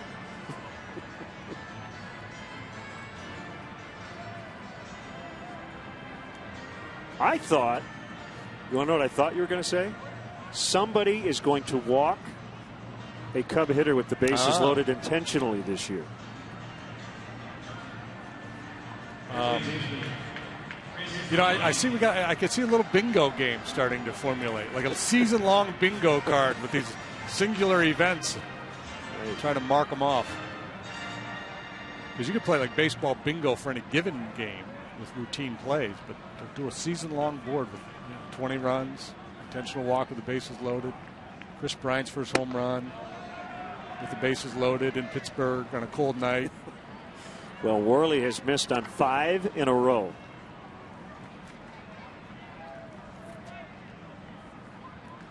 Well, if you're going to nibble, you might as well commit to it.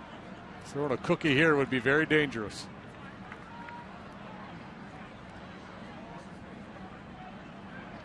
The pitch. 2 balls, no strikes.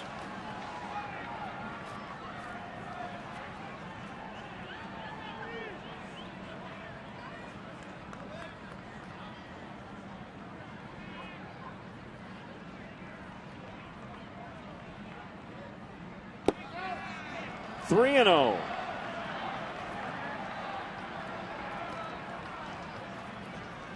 This is not an intentional walk, but it's certainly awfully close to it. See if he gives in here at 3-0, and I'm guessing Chris Bryant's got a green light. He did. Oh, you got to love that. Giving the rookie the 3-0 green light. So now 3-1. Yeah, that's Joe Madden saying, look, kid, if I'm going to stick you in the 4-hole, I'm going to trust you to deliver. I'm going to give you the freedom to swing. 3-2.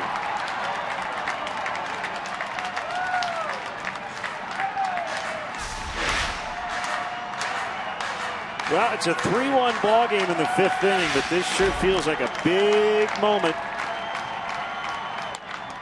And a fly ball to right. Worley's going to escape. Polanco makes the catch. The Cubs threatened, but could not get a run home. 3-1.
Cubs had a chance with 2 outs.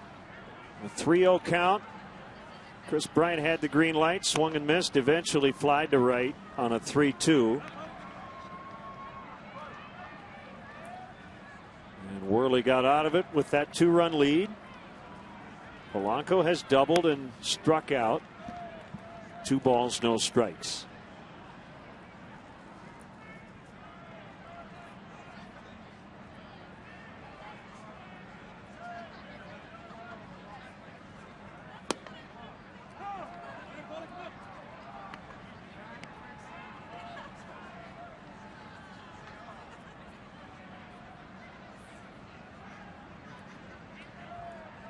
Here it comes. Tapper foul. Braves and Mets 1-1 as they play the top of the 4th in New York. The Mets looking for their 10th straight win. Stoltz and G the matchup. That ball lined to deep right, and it's gone. Polanco with a laser beam shot to make it 4-1.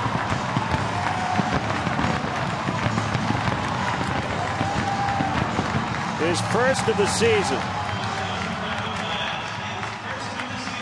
Polanco, a very talented young hitter. High expectations here in Pittsburgh for this young man, and you can see why. Boy, he just lashed that one. The Ford home run replay.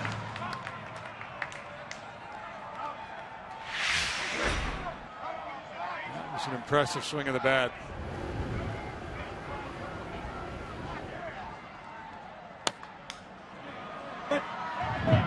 He hit 7 in his rookie campaign last year and connects for the first time in his 14th game this season.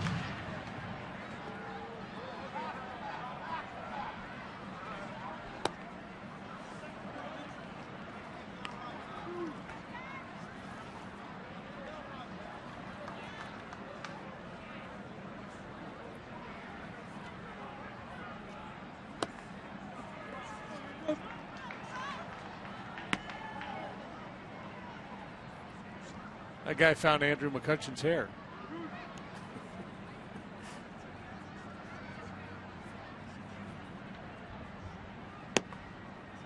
Slider strike. 2-2. McCutcheon with 996 career hits. Superstar level slash line in his career. 298, 385, 496.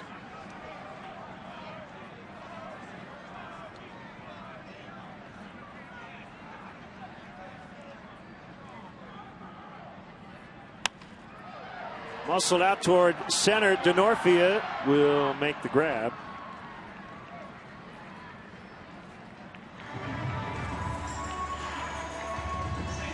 On Friday, May 1st, the Cubs welcome in the Milwaukee Brewers at 1:20. The first 10,000 fans in attendance will receive a Wrigley Field football presented by Wintrust Community Banks. For more information or to purchase tickets, visit Cubs.com. We can play catch with a football in the booth. That'll be fun. Toss around the pigskin. Yeah. Run pass patterns in the hallway there behind the broadcast booth.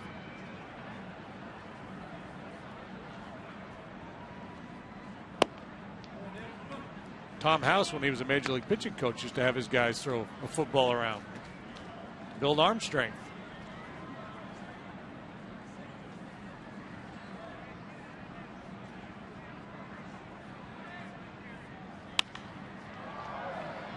Slicing out of play.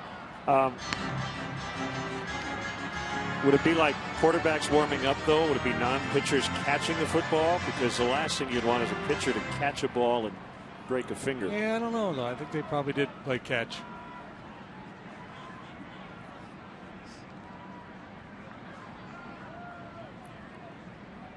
Whenever I play catch with a football, I like to have somebody catch it. It makes me feel more important. Yeah, like right? you're just kind of there. John Elway warming up before the game today. You're looking live.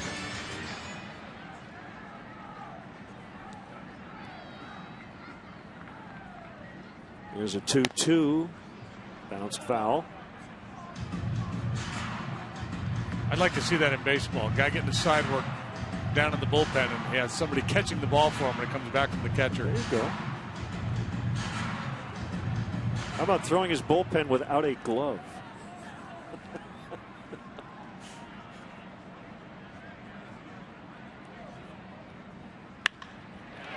Swatted the other way, right at Coughlin. Well, I was talking earlier about the Korean baseball. Yeah. I was reading up on it a little bit. They have like 3 months of spring training. And they work really hard. Like their bullpen sessions, their pitchers will throw like 300 pitch bullpen sessions. The norm over here is, maybe 50 or 60 between starts. Got a pinch hitter for Marte, so maybe when he got hit by that pitch, something flared up. So it's Andrew Lambeau. So both teams losing an outfielder.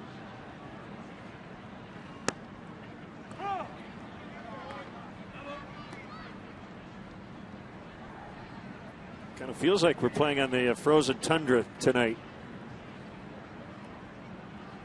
Currently nothing for 10 so far this year.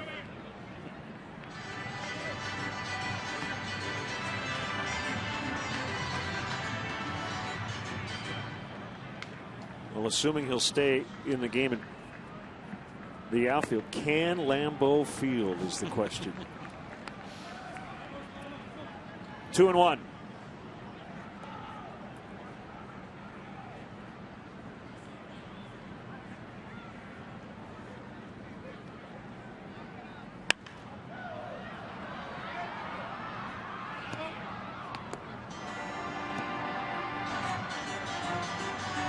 Lambeau had a little time with the Pirates 2 years ago, and then again last season. He had 256 last year, just 39 at bats.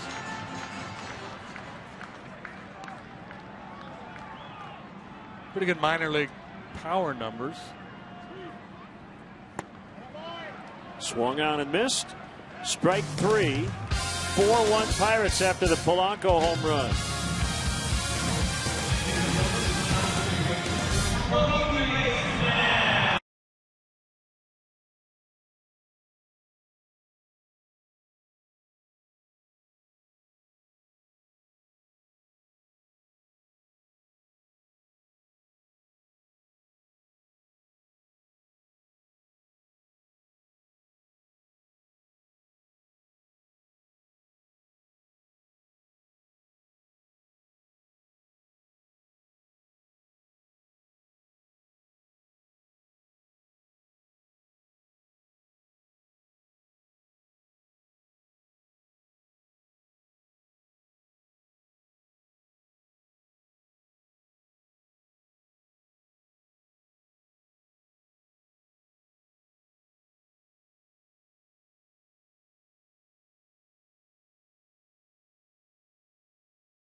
Inside the ballpark, the Chicago Cubs offer special ticket packages for groups of 15 or more. Visit Cubs.com/groups. Lambeau stays in. He's going to play right, and Polanco will move over to left. With Marte now out of the game, and first pitch swinging, Starlin Castro bounces to Gung, the shortstop. One away. Did you say he gunged that over to first base? Sure.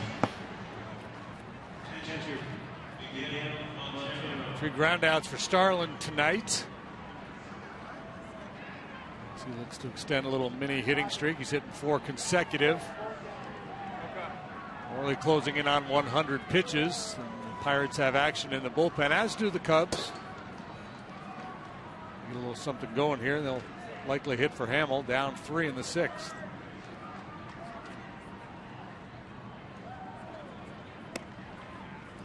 Strike called on Montero.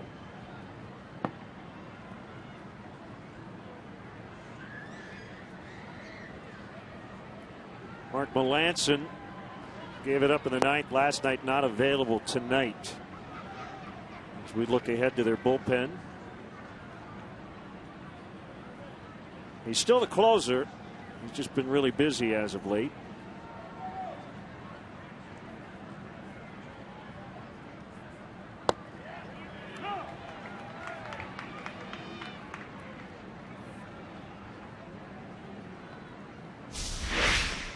Does it catch the corner? No.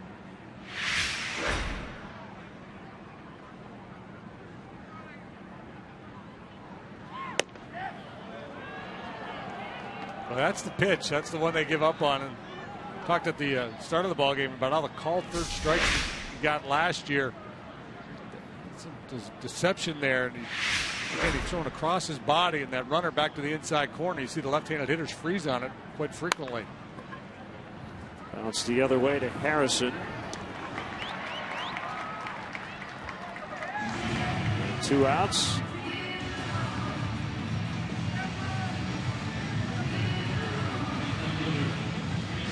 Coghlan trying to heat up again. He's 3 for his last 26 after a hot start. 0 for 2 this evening.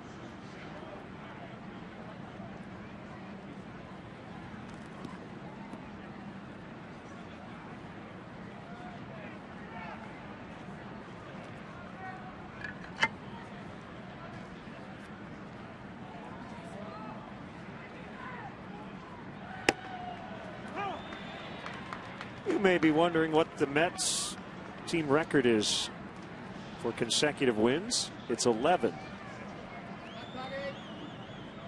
And they went into tonight having won 9 straight.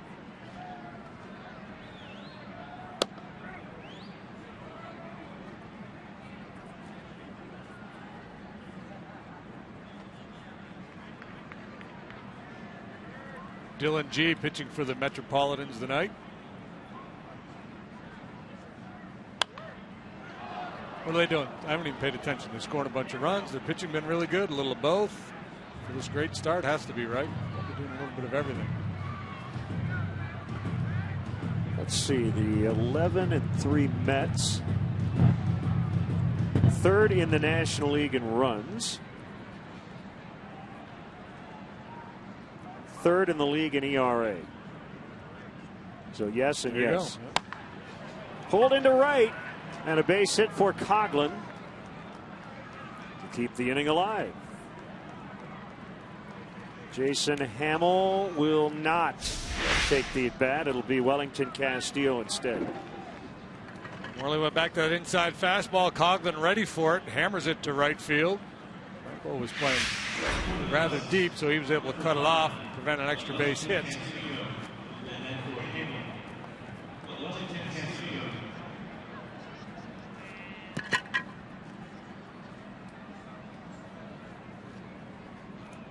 So Hamill's line won't look great. 5 innings, 6 hits, 4 runs, 3 earned. But he didn't walk anybody, struck out 5. And a few of their hits were not hit particularly hard. That'll be it for Worley, who's not thrilled. And Clint Hurdle is going to take him out here in the 6th inning.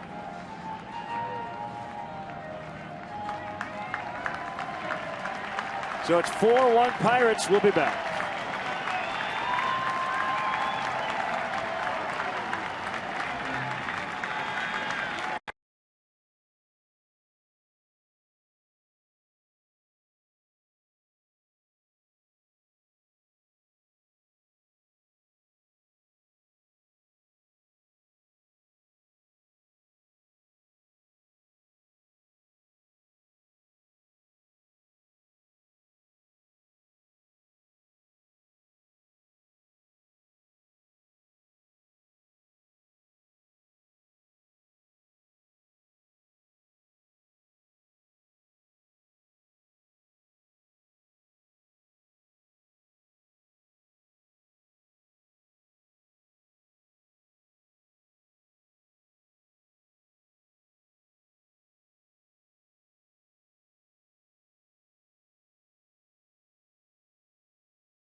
is on here in the 6th inning.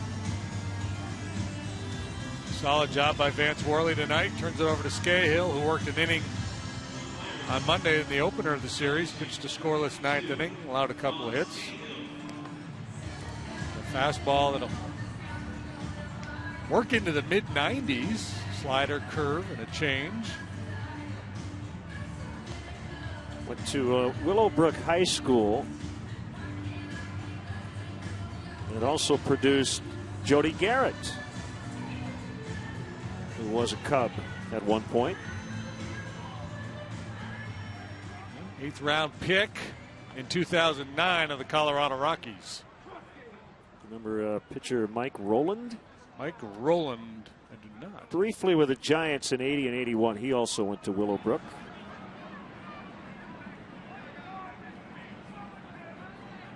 So there's your list.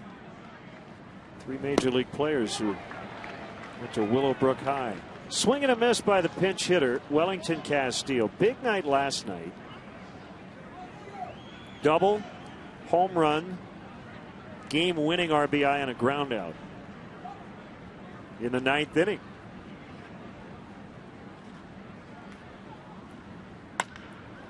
Driven to deep left. Polanco makes the grab, and the inning comes to an end. Cubs lead 1 and trail 4-1.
Nashville for Game 5 against the Predators, and it all starts at 8 on CSN Plus.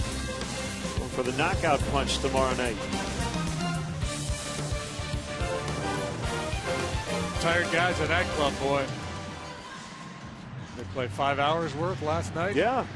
Here's the Cub debut of Gonzalez German. Saw him a little bit in spring training. Our first look at him here. He was called up on Sunday last season with the Mets. Wins no losses, a 4.75 ERA. Coming in 25 relief appearances. Also spent time with New York in 2013. For his big league career, pretty much a strikeout per inning pitch. 64 2/3 innings, 64 strikeouts. And a 4.31 earned run average. Fastball, slider, change.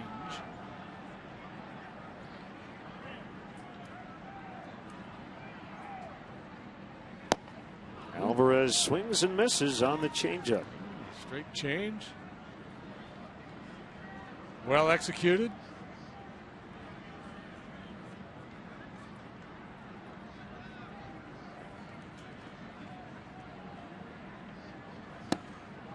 Another one. 0-2. German from La Romana in the Dominican Republic, signed with the Mets in 07. 55th Major League appearance.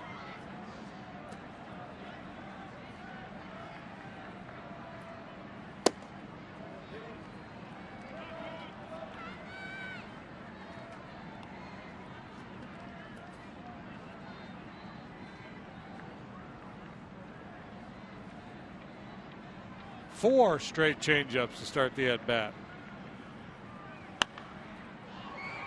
Another one.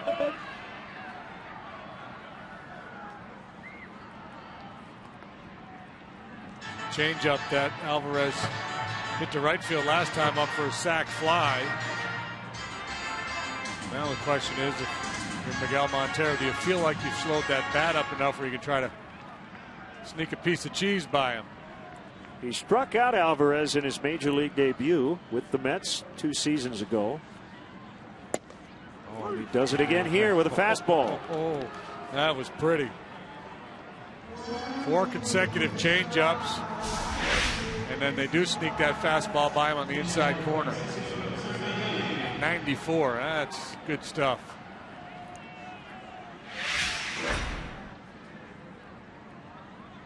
Brian Schlitter's had his struggles lately, Jason Mott as well, so an opportunity perhaps for German to get some work, and maybe Edwin Jackson to work in some higher leverage situations going forward.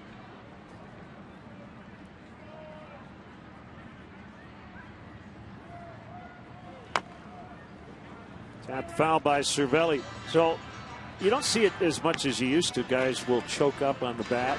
Most guys don't. Some guys actually, it's the opposite.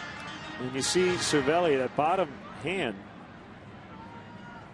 almost off the end of the bat, almost off the knob. Yeah, some guys like to do it. They feel like they're able to throw the bat head more effectively that way. Cut and a miss. That was the slider. So we've seen German's entire repertoire here in this inning. He's been crisp.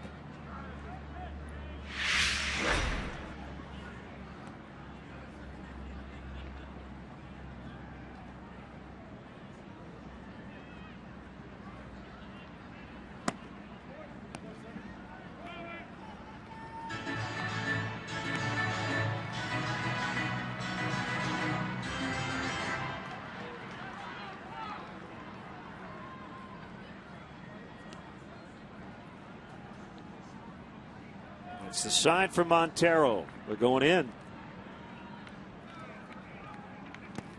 Didn't trust it.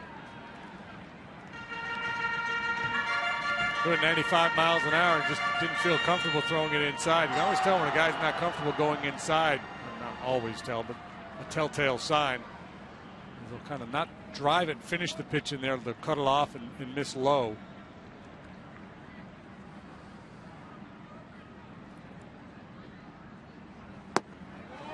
Nasty. You like, huh? I do. I mean, the action we've seen on the changeup, the velocity on the fastball.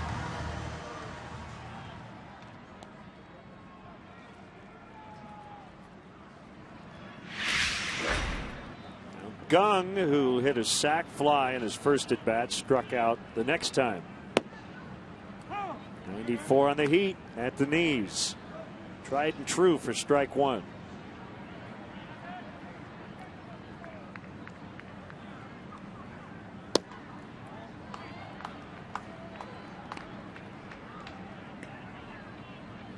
Gung with a sac fly to left first time up on a pitch that was way down out of the strike zone, and then chased a ball in the dirt last time. There's a changeup for strike two, so if they go back down, way down again to see if he can get him to chase. Come on, German here making a heck of a first impression.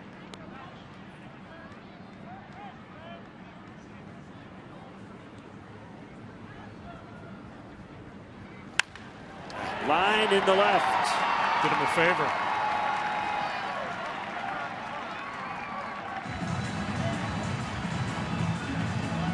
Kind of thought Montero might go out there before that pitch and deliver that message. Look, we've had this guy chasing balls down around the ankles. Let's take a shot down there. Maybe that's what Montero was hoping for. Something way down, but that was a fastball out over the heart of the plate.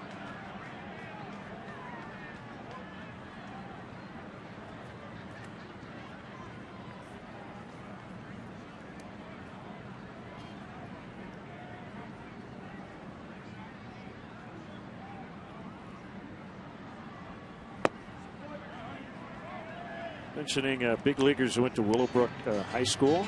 But I had Dan Schatzeder to that list. Oh, yeah. Did you know that he went there? I did not, but I'm an old teammate of Dan. Yeah, from Elmhurst. Schatzy. The lefty. Came up with the Expos.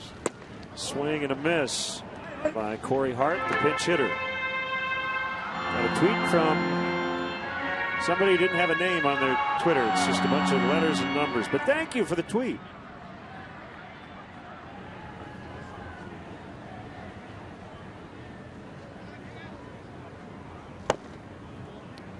Yeah, later a teammate of Randy Bush with the Twins as well.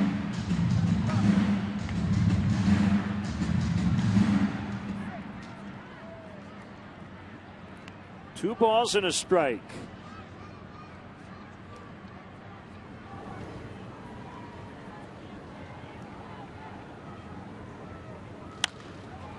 A fly ball out into right. Coming on. Soler. He's got it. Pirates done in the 6th. Cubs bat in the 7th when we return trailing by 3.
Play daily fantasy baseball on DraftKings for free.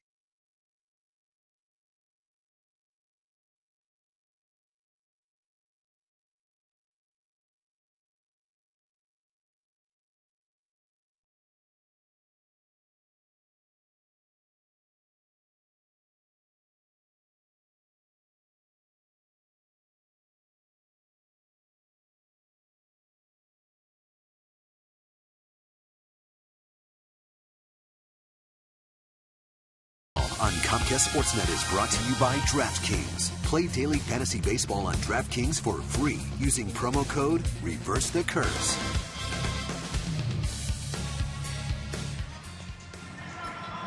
Well, as Archimedes Caminero gets ready to work here in the 7th, it is precipitating. Yeah. I'm guessing some sort of freezing rain. Yeah, it's coming down pretty hard right now. Blowing and going, and yeah, there's a little wintry mix going on here. Wintry mix, I like that. That's good.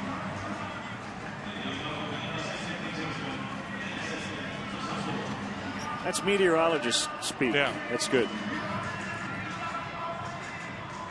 Vague Sounds enough good. where we don't have to actually go out and feel it. Don't define it, yeah. But that's what it looks like. It's wet, and there's some white. And speaking of wintry mix, this guy throws 100 miles an hour. That has nothing to do with the wintry mix. I was going to say, where are you going with that? The Segway police are going to send you a ticket. I was going to say, you don't really want to dig into the batter's box with a wet baseball with a guy throwing 100 miles an hour.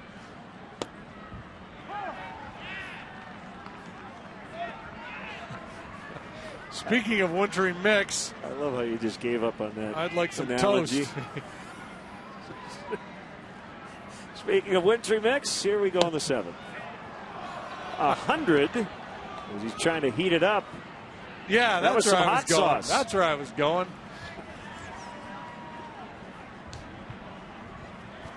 Oh, my. 1-2. Swing and a miss.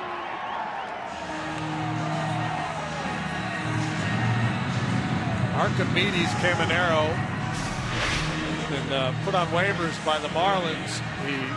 It's not like he just learned to throw 100 miles an hour. They kind of gave up on him because they were frustrated with him because he walked so many people. Yeah, I'm going with snow now. Yeah, we got flat out squalls now, baby. Joe West hasn't moved. The fans are loving it. Yeah.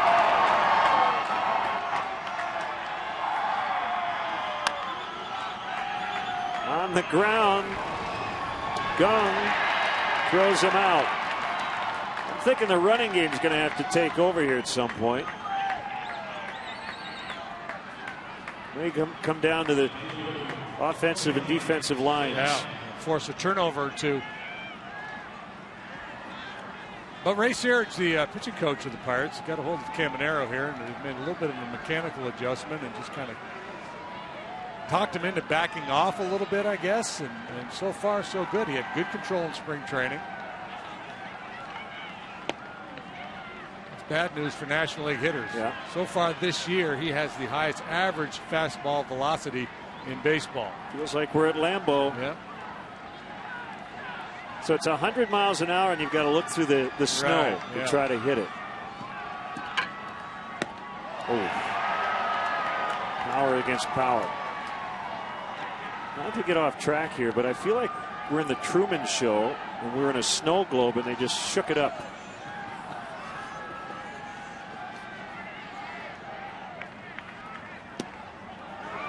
Strike call. Yeah, this is not for the faint of heart here. On a cold night, your concentration and focus could be a challenge, and now you're dealing with this guy's overpowering stuff.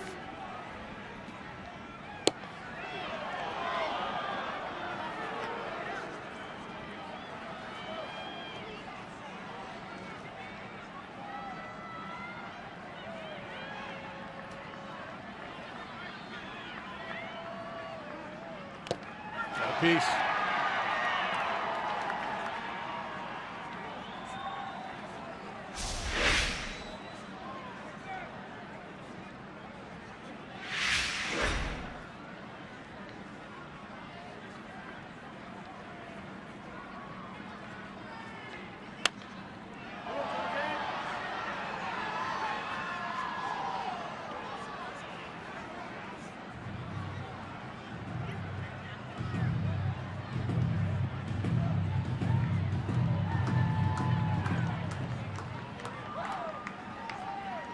Yeah, do not adjust your television. Not like you've got a bad signal. Swing and a miss. That was a nasty pitch from Caminero as it now stopped snowing or mixing or whatever it was doing. Flowing.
coverage begins at 11 a.m. on CSN Chicago. Brunch and baseball.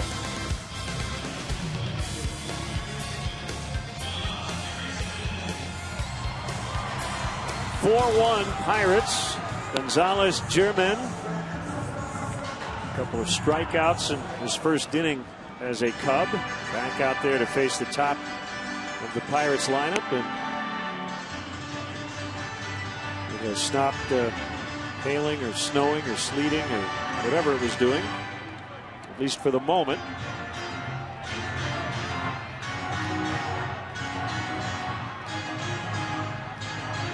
I went to Marquette University in Milwaukee, and a kid on my floor freshman year was from Miami, and he transferred after the first semester. He had never seen snow before. He decided to go to college in Milwaukee. He said, okay, that's it, I'm done. Swing and a miss by Harrison. Probably came up, took his visit on a nice spring day. Right, he thought October was great.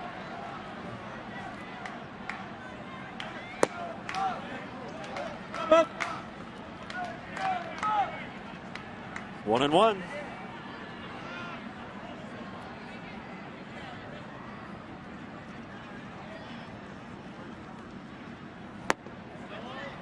Another good changeup.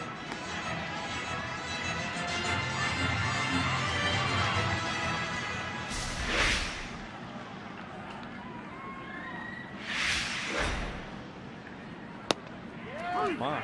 Strike three called.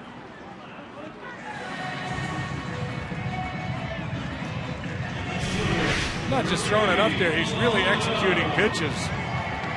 Dots the outside corner with that fastball at 92. We've seen 94, 95 from him. The changeup's been really good. He's thrown a couple good sliders.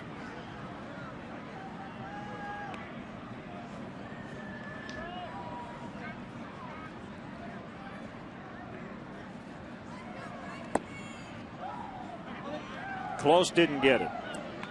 Polanco, a line shot homer into the seats in right his last time up, first homer of the season. Change up, swing and a miss.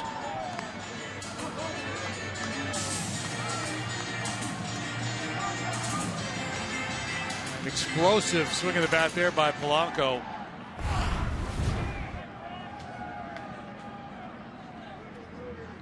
Tall guy, looks to have a fairly level swing. He might be better up than down, which isn't the case with a lot of left-handed hitters. A lot of guys like to use their leverage and go down and get that low ball. He leads the league in legs to torso. These uniforms really accentuate just how tall he is. Yeah, what do they list him at height-wise? I want to say 6'5". 6'5", 230. Two down.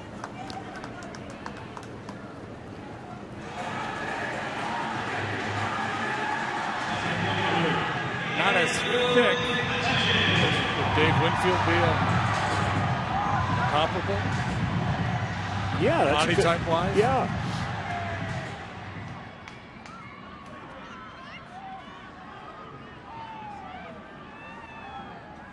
Winfield was listed at 6'6", 220. Polanco 6'5", 230.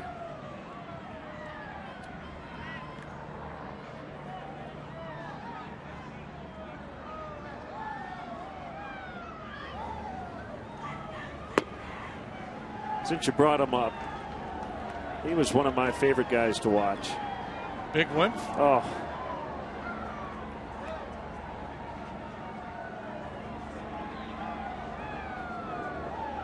Drafted in basketball, baseball, and football out of the University of Minnesota.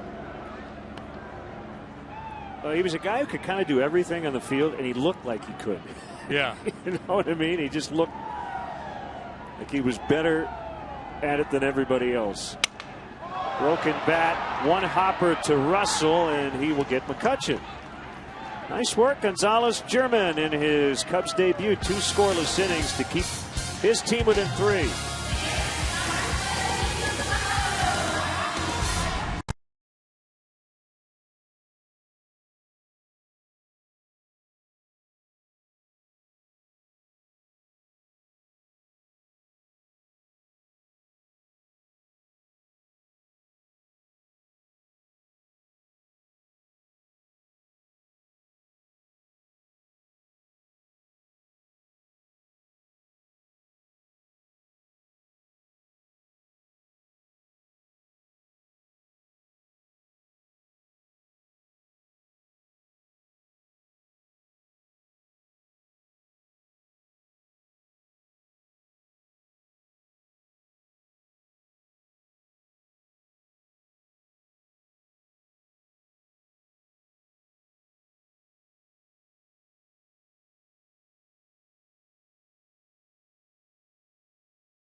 Children ages 5 to 13, the ultimate Major League experience.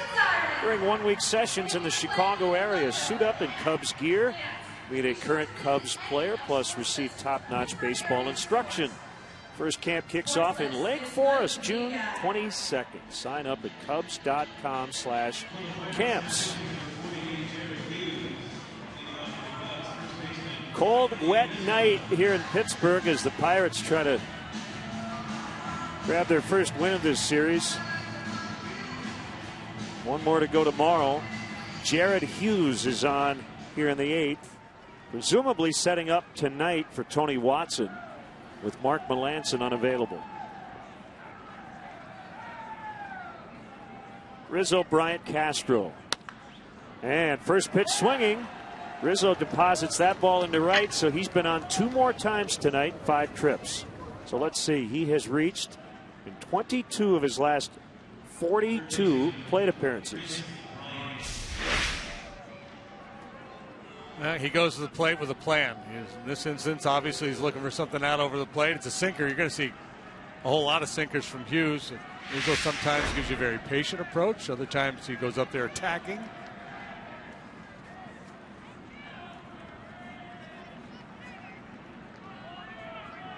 Bryant bounces off his foot or leg for a strike.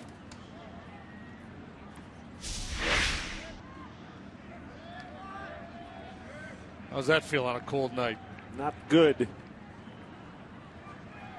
Rizzo had a .475 on base percentage coming into play tonight. It's gone up 1 point. Good for 5th best in the National League.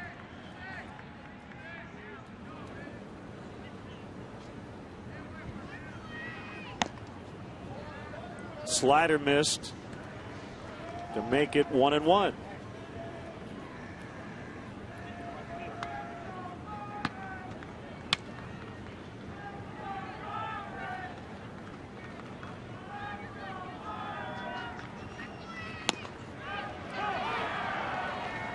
Now 1-2. Cardinals have grabbed a 6-5 lead at Washington. They're in the 8th inning there. RBI double Colton Wong in the 8th to give the Cards the advantage. That gets by and allows Rizzo to make it to second.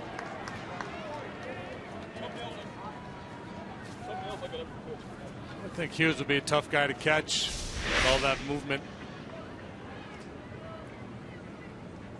Cervelli just trying to pick that one on the backhand side as opposed to sliding out and trying to block it. Wild pitch. Rizzo into scoring position, but obviously Cubs need base runners, down 3 here. 6 outs to play with. Walker and Rizzo discussing the weather, no doubt. How about a Kershaw-Bumgarner matchup tonight in San Francisco? Dodgers and Giants. Both guys 1-1 to start their seasons. Might be some late night listening tonight. Go to sleep listening to John Miller and Dave Fleming and company. Yeah. Pretty good pitch, so Bryant new life. See if he can do something with it. 3 balls, 2 strikes. Castro on deck.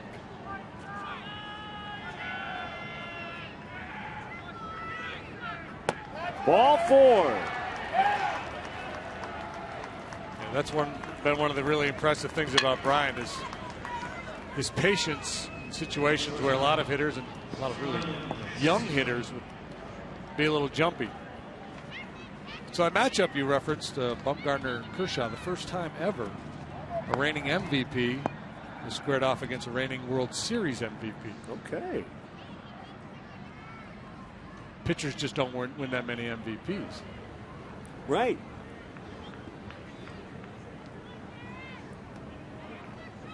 So a chance here in the 8th, down 3, but 2 on and nobody out.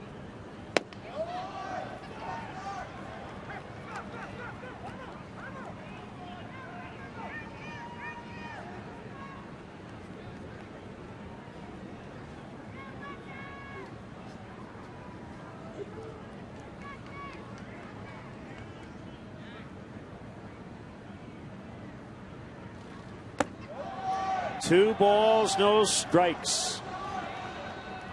Good movement can sometimes be tough to harness.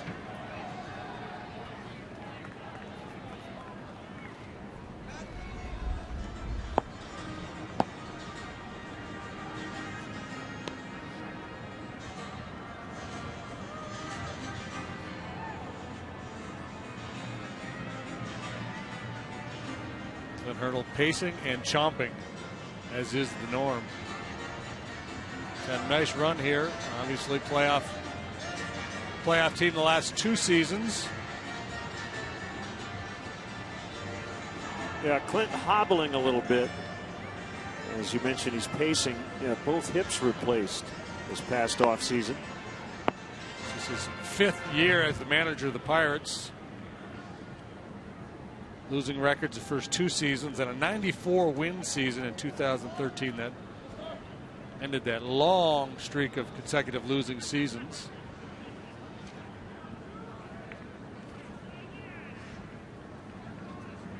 Rizzo at second, Bryant at first. 2-0 on Castro. The pitch hit on the ground, diving stop. Gung, he throws to second, late. Everybody's safe. They're loaded.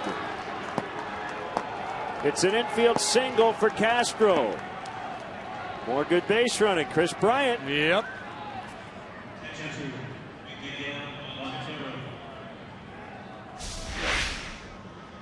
Sharply hit. Castro's hit the ball on the ground all 4 times tonight. This time he gets a knockout of a pretty good play here by Gung. But again, Bryant, good athlete, good speed for a big man.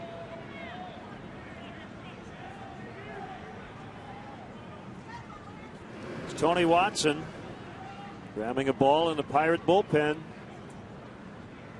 Montero batting with 3 on and no outs. Cubs down 4-1. Strike call. You don't have to get all of it back here in this 8th inning, but you'd love to put up a crooked number at the very least. Cubs have already won 3 games this year when trailing entering the 8th inning.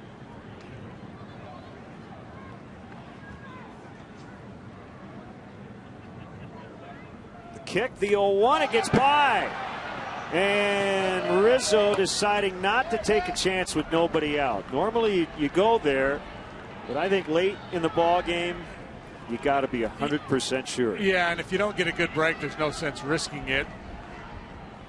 Even if you've anticipated and you feel like you've got a good jump, you're just never sure how hard that ball is going to come off that backstop. Yeah, it's bricks. He made the right play. Yeah, You got a good bounce off those bricks.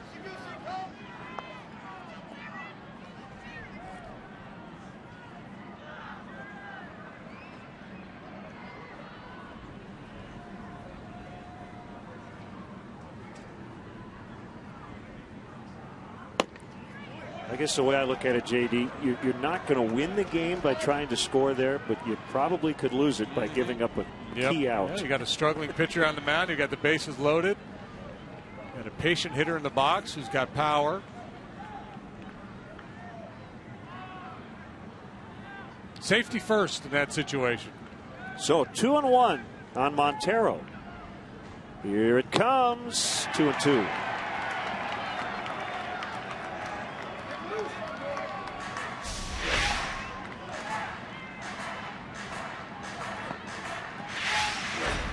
Do something big there now. Just a line drive somewhere will work. Hughes gets a lot of ground balls. Really important that Castro get a good break off first base there to upend a double play.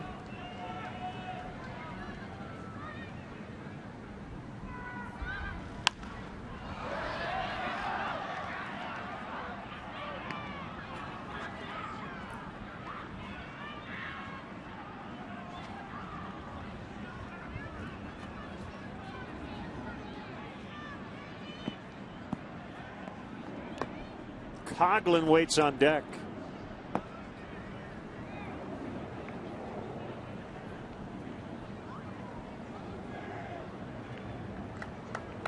Good numbers with the bases loaded.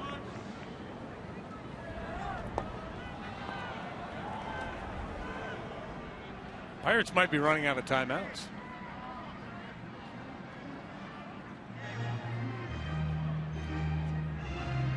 Yeah, the new rules don't limit trips to the mound.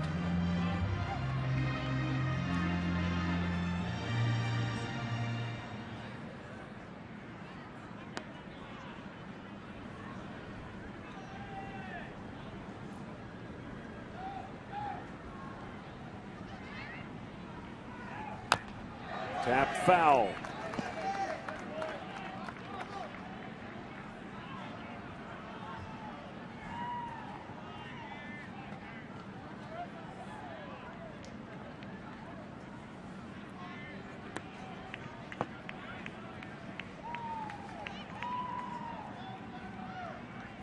Grindy at bat here.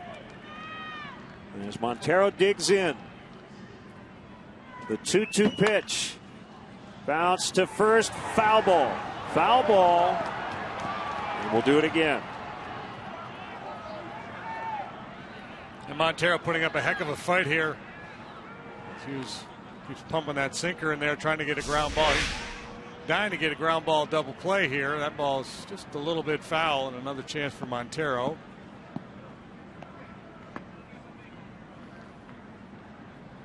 He was pretty adept at getting the ball in the air.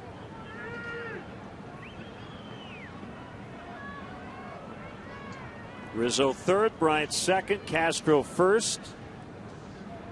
No outs, eighth inning. Another 2-2 on the way.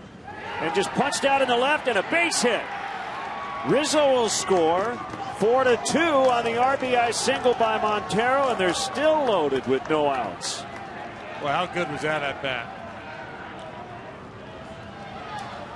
About a 9 on a scale of 1 to 10.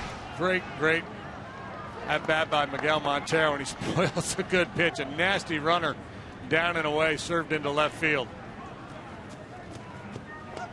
So Clint Hurdle is going to go to Tony Watson. Pretty sure he wanted to save him for later, but this is the ball game right here in the eighth inning. Cubs with one in and threatening to get more.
0-1 going into this 8th inning. Single by Rizzo.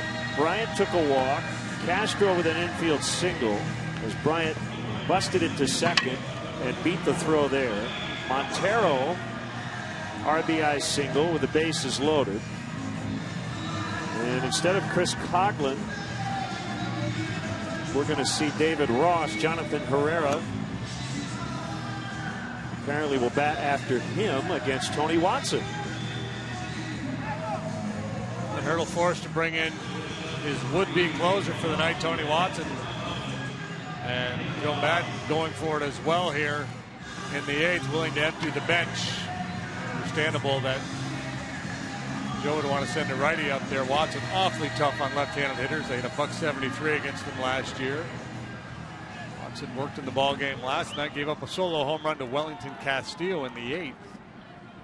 That's the other thing about Joe Madden here early on. He's pushing all of his chips in when his team is trailing. He doesn't save his timeouts. No, I think he said, I'll figure it out. If I need Travis Wood to go play the outfield, we'll do it. Fouled by Ross.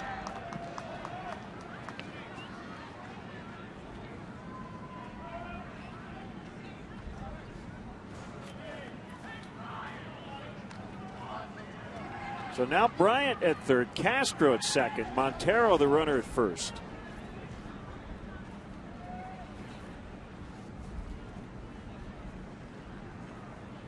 Slide step in the pitch. It is a strike. And it's 0-2. Yeah, it's tough. Down around the bottom of the strike zone. Great pitch by Watson. Slings it. A little cutter or a changeup. Got a really good changeup. It's probably his best secondary pitch, especially to a right-handed hitter. That one was probably a little low. On the ground to the shortstop. Gung will throw to third. Nice play by Harrison. The Cubs get a run. Bryant is in. It's 4-3. Castro out at third, one away. So runners at first and second. Good play by both Gung and Harrison. Not a great throw, but Harrison able to pick it cleanly. Yeah, and interesting, Gung, I'm not sure if that was his initial plan. It looked like he was trying to get in front of that ball plan and maybe try to go to second base looking for two, but as his foot kicked out on him, he had to audible a little bit and got the out at third base.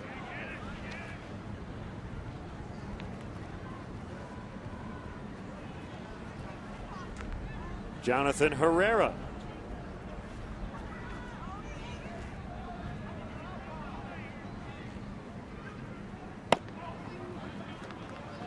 Ball one. Switch hitter batting right-handed.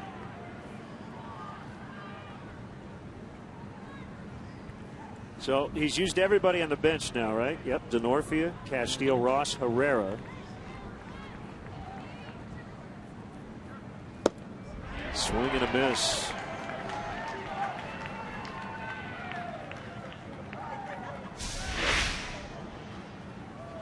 So I think we're going to see Herrera in the outfield. He has not done a lot at this level.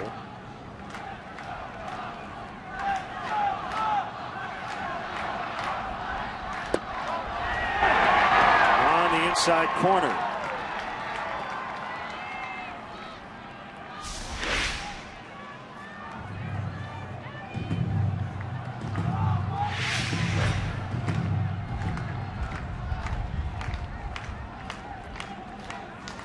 Three Pirates as they try to hang on here late.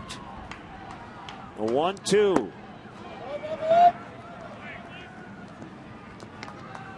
Might we see Chris Bryant go to left?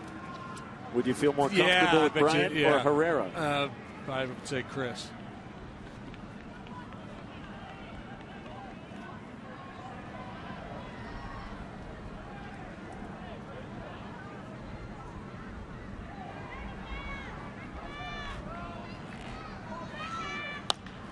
Fly ball right field. Room for Lambo to make the catch. And they're now at first and third with 2 outs. I was looking, Herrera's played like 7 innings in the outfield. He can play just about anywhere. But, Chris took some reps in spring training and left.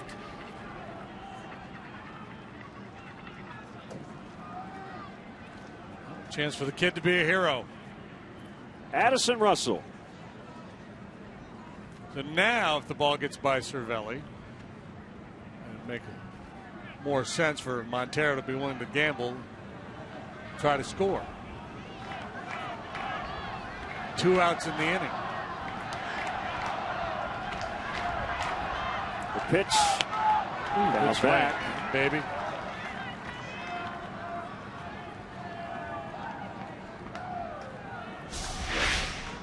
First pitch changeup. Not in a good spot. He got away with it.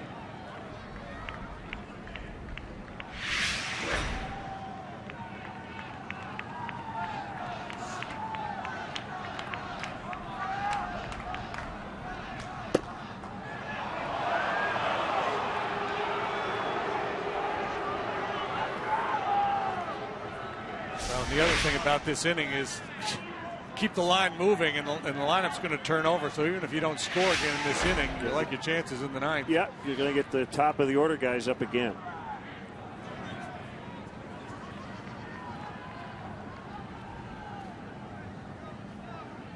One. Hopped up and caught. Little soft liner. Walker makes a catch. Cubs have to settle for 2. It's 4-3.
How about this roster flexibility?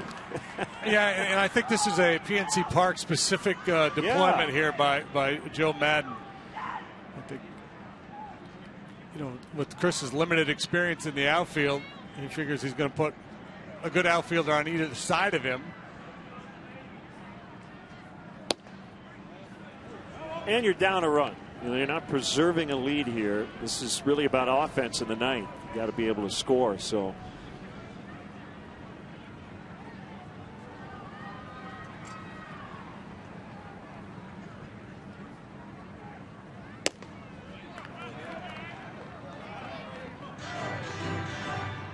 I just, going back to the esprit de corps, which I love that term that Joe used the other day. You know, he's keeping his guys engaged by hitting and running a lot. Guys have to pay attention to the base coaches. And the defensive flexibility, you got to carry 2 or 3 gloves. He's going to get a chance here. Chris Bryant's the best defender in the world. One away. This defensive run saved as a center fielder off the charts. Well, Joe talks about guys getting out of their comfort zone, you know, off the field. And sometimes on the field it's okay too. And you know the baseball gods, the way they operate, that first ball was going to be hit right to them. Yeah. But again, I like, because the left field is so big here. And if you look at the way they're deployed, you know, Bryant's a step or 2 towards right center. There's not a whole lot of room between he and Soler.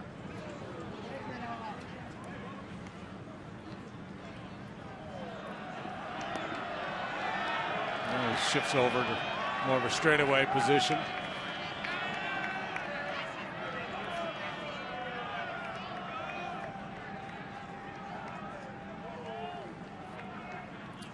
Well, Cub fans, you have a manager who's just not afraid. And that's what's going to be a lot of fun about this season and beyond.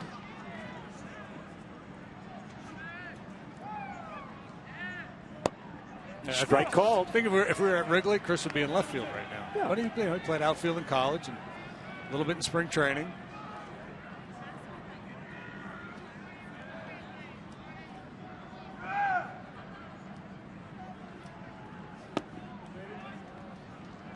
Well, he jogged out towards center, and Denorfia went out there next to him. And they were having a little chat about 10 feet apart, and I thought Bryant was just going to move over to left, and he didn't. Swing and a miss, strike 3. By the way, Gonzalez German, let's give him some credit. Keeping the Pirates right where they are and giving the Cubs a chance to come back, and now Roscoe off to a good start. Yeah, Gonzalez German was really, really good tonight. Not just the results, but when you watched his stuff, the life on the fastball, the great action on the changeup, a lot to like. You know, just 2 innings of work, but it was really good. And Joe Madden has been very happy with what he's seen from Zach Roscoe so far this year too.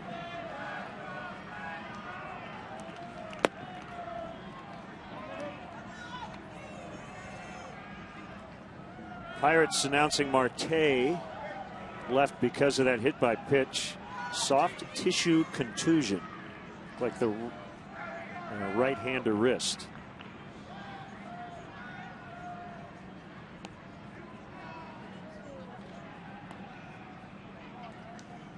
Soft tissue contusion, or in layman's speak, a bruise. A roller to Russell, and it gets through.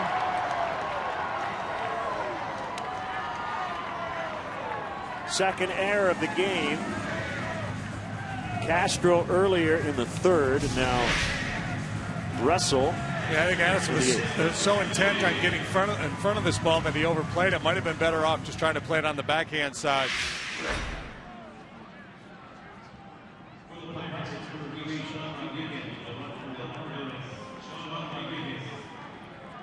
Sean Rodriguez will pinch run.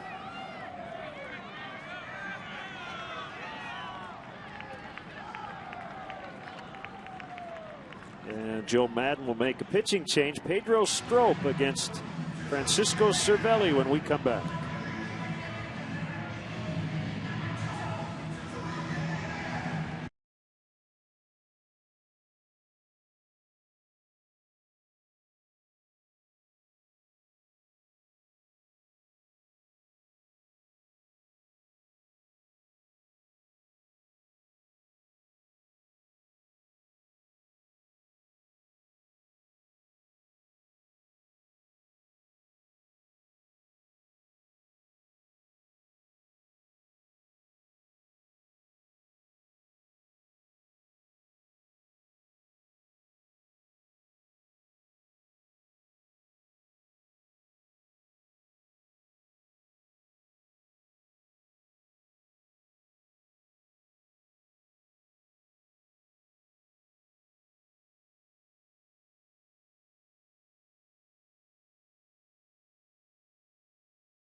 transportation or for bike riders, use the Cubs courtesy bike check located near Clark and Addison. And for drivers, the Cubs provide free parking and shuttle service on night and weekend games from 3900 North Rockwell. For details, visit Cubs.com. A cold, wintry type night here in Pittsburgh on Earth Day, and the Cubs trying to come back late. And Strop with a runner on, 2 outs, tries to get out of the 8th. You look at those numbers, you like his chances. Great start to the 2015 season for Strop. Disappearing slider for strike 1.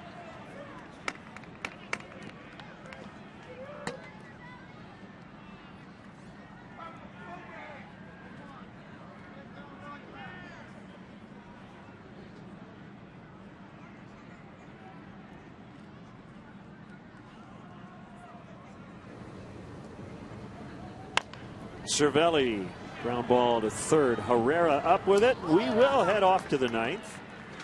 And the Cubs will have DeNorthia, Soler, and Rizzo down only 1.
Watch every out-of-market game live or on demand in True HD on over 400 mobile and connected devices.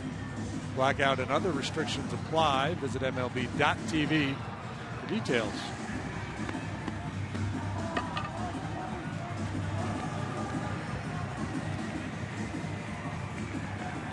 Rodriguez, after pinch running for Alvarez, stays in and plays first. And Tony Watson, who got all 3 outs in the 8th, will try to get all 3 in the 9th. Yahoo Sports' Jeff Passan just tweeted this. I've got to find it again. It was an interesting note about Chris Bryant.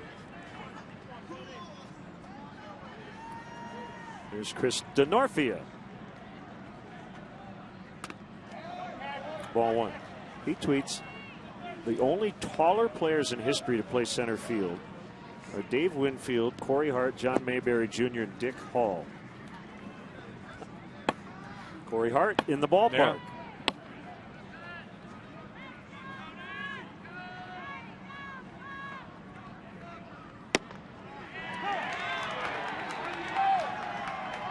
One and one. So Clint Hurdle deciding I'm using Watson up tonight. He'll likely be off tomorrow, and Mark Melancon is once again available. Swing and a miss on a change. 1-2.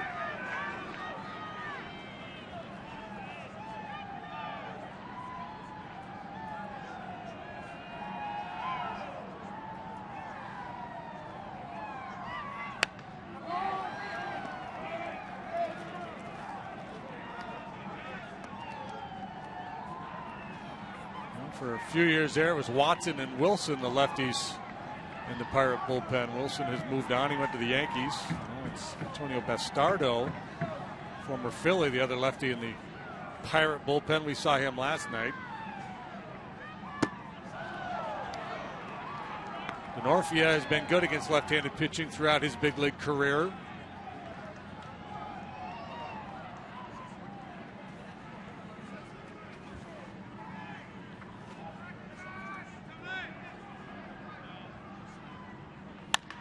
Two is bounced to Gung, the shortstop, and he throws him out one away.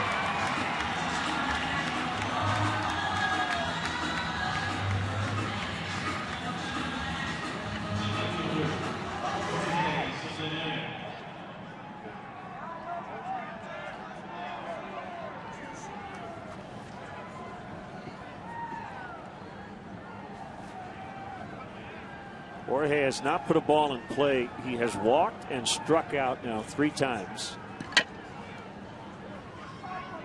And the pitch.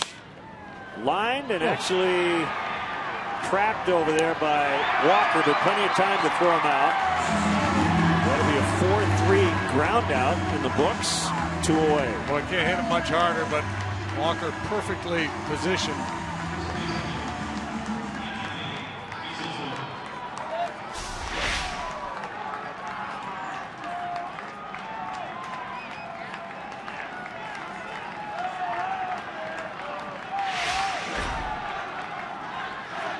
See if Rizzo can keep the Cubs alive. Pirates overshifting. Gung, the only infielder to the left of the second base bag in a strike card. So Harrison over with Walker and Rodriguez on the pull side.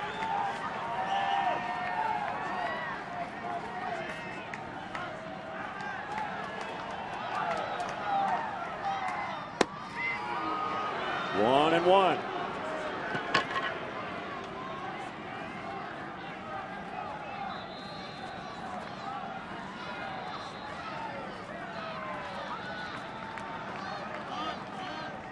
A couple of years ago, you would not have liked this matchup at all if you were a Cubs fan, but Rizzo last year was tremendous against left-handed pitchers. The main reason he became an all-star.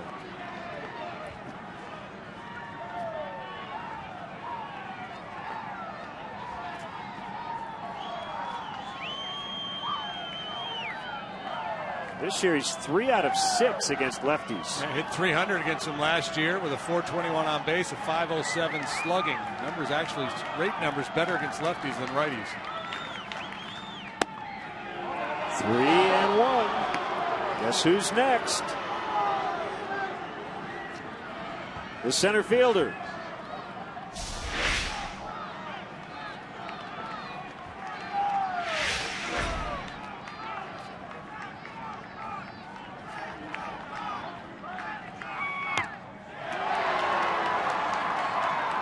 Home run swing on 3-1. Pitch probably off the plate inside. Hard to tell. Anthony's so close to home plate. Tried to get out in front of one. Tried to cut one off. That was inside. Like that aggressive approach, though, on a hitter's count. 3-2 with 2 outs. 1-run ball game in the 9th. Here it comes. And the Cubs will stay alive. Rizzo with a base hit the other way. Here comes Bryant.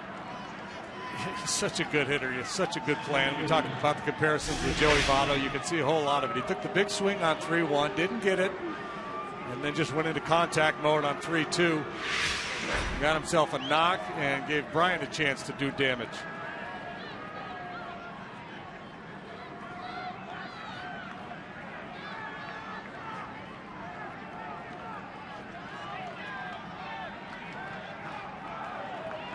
Tying run on base. Very short lead by Rizzo. And ball 1 to Bryant. Caught looking in the first. Doubled, scored in the 4th. Flied to right in the 5th. Walked, scored in the 8th.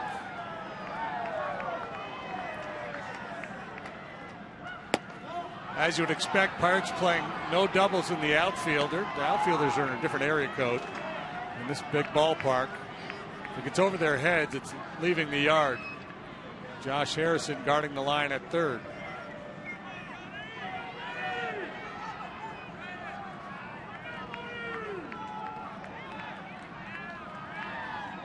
Watson's 2-0 is fouled.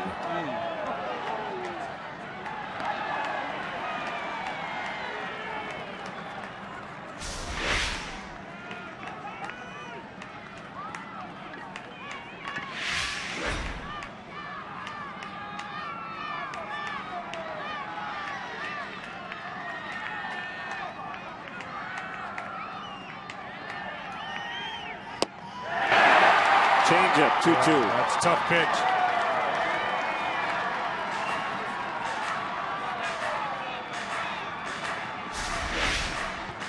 Smart visit here. Talk to Watson and come up with a game plan. Not just what pitch you're going to throw, but exactly what you're going to try to do with it. Good arm action on that changeup. Yeah. That's why Watson's so good. He's got a lively fastball, but he's not just a lefty specialist. Obviously very tough on lefties with that angle, but the good changeup makes him tough on righties too. 2-2 to Bryant. Now it's full. Castro on deck. And we're going to get a pinch runner. Joe Madden asking for time. I think Travis Wood may have just taken off his sweatshirt and he's going to run. I was wondering. So Wood's going to run for Rizzo. You talk about pushing all your chips in. This game is tied.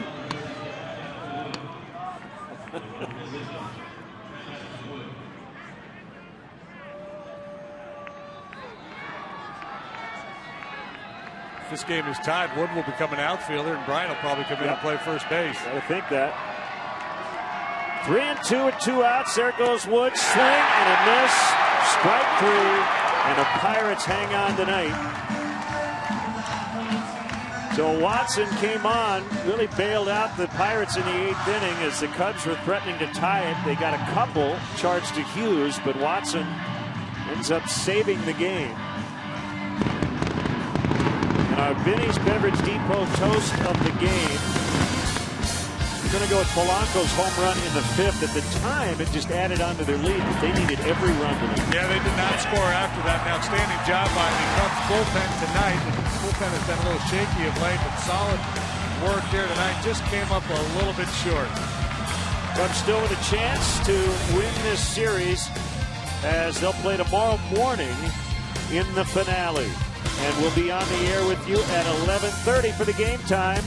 The Cubs and the Pirates from Pittsburgh. Now for JD and our entire crew here at PNC Park. Glenn Casper saying so long. Final score again, Pirates 4, Cubs 3. Stay tuned. Blue Cross Blue Shield Cubs post-game live is next.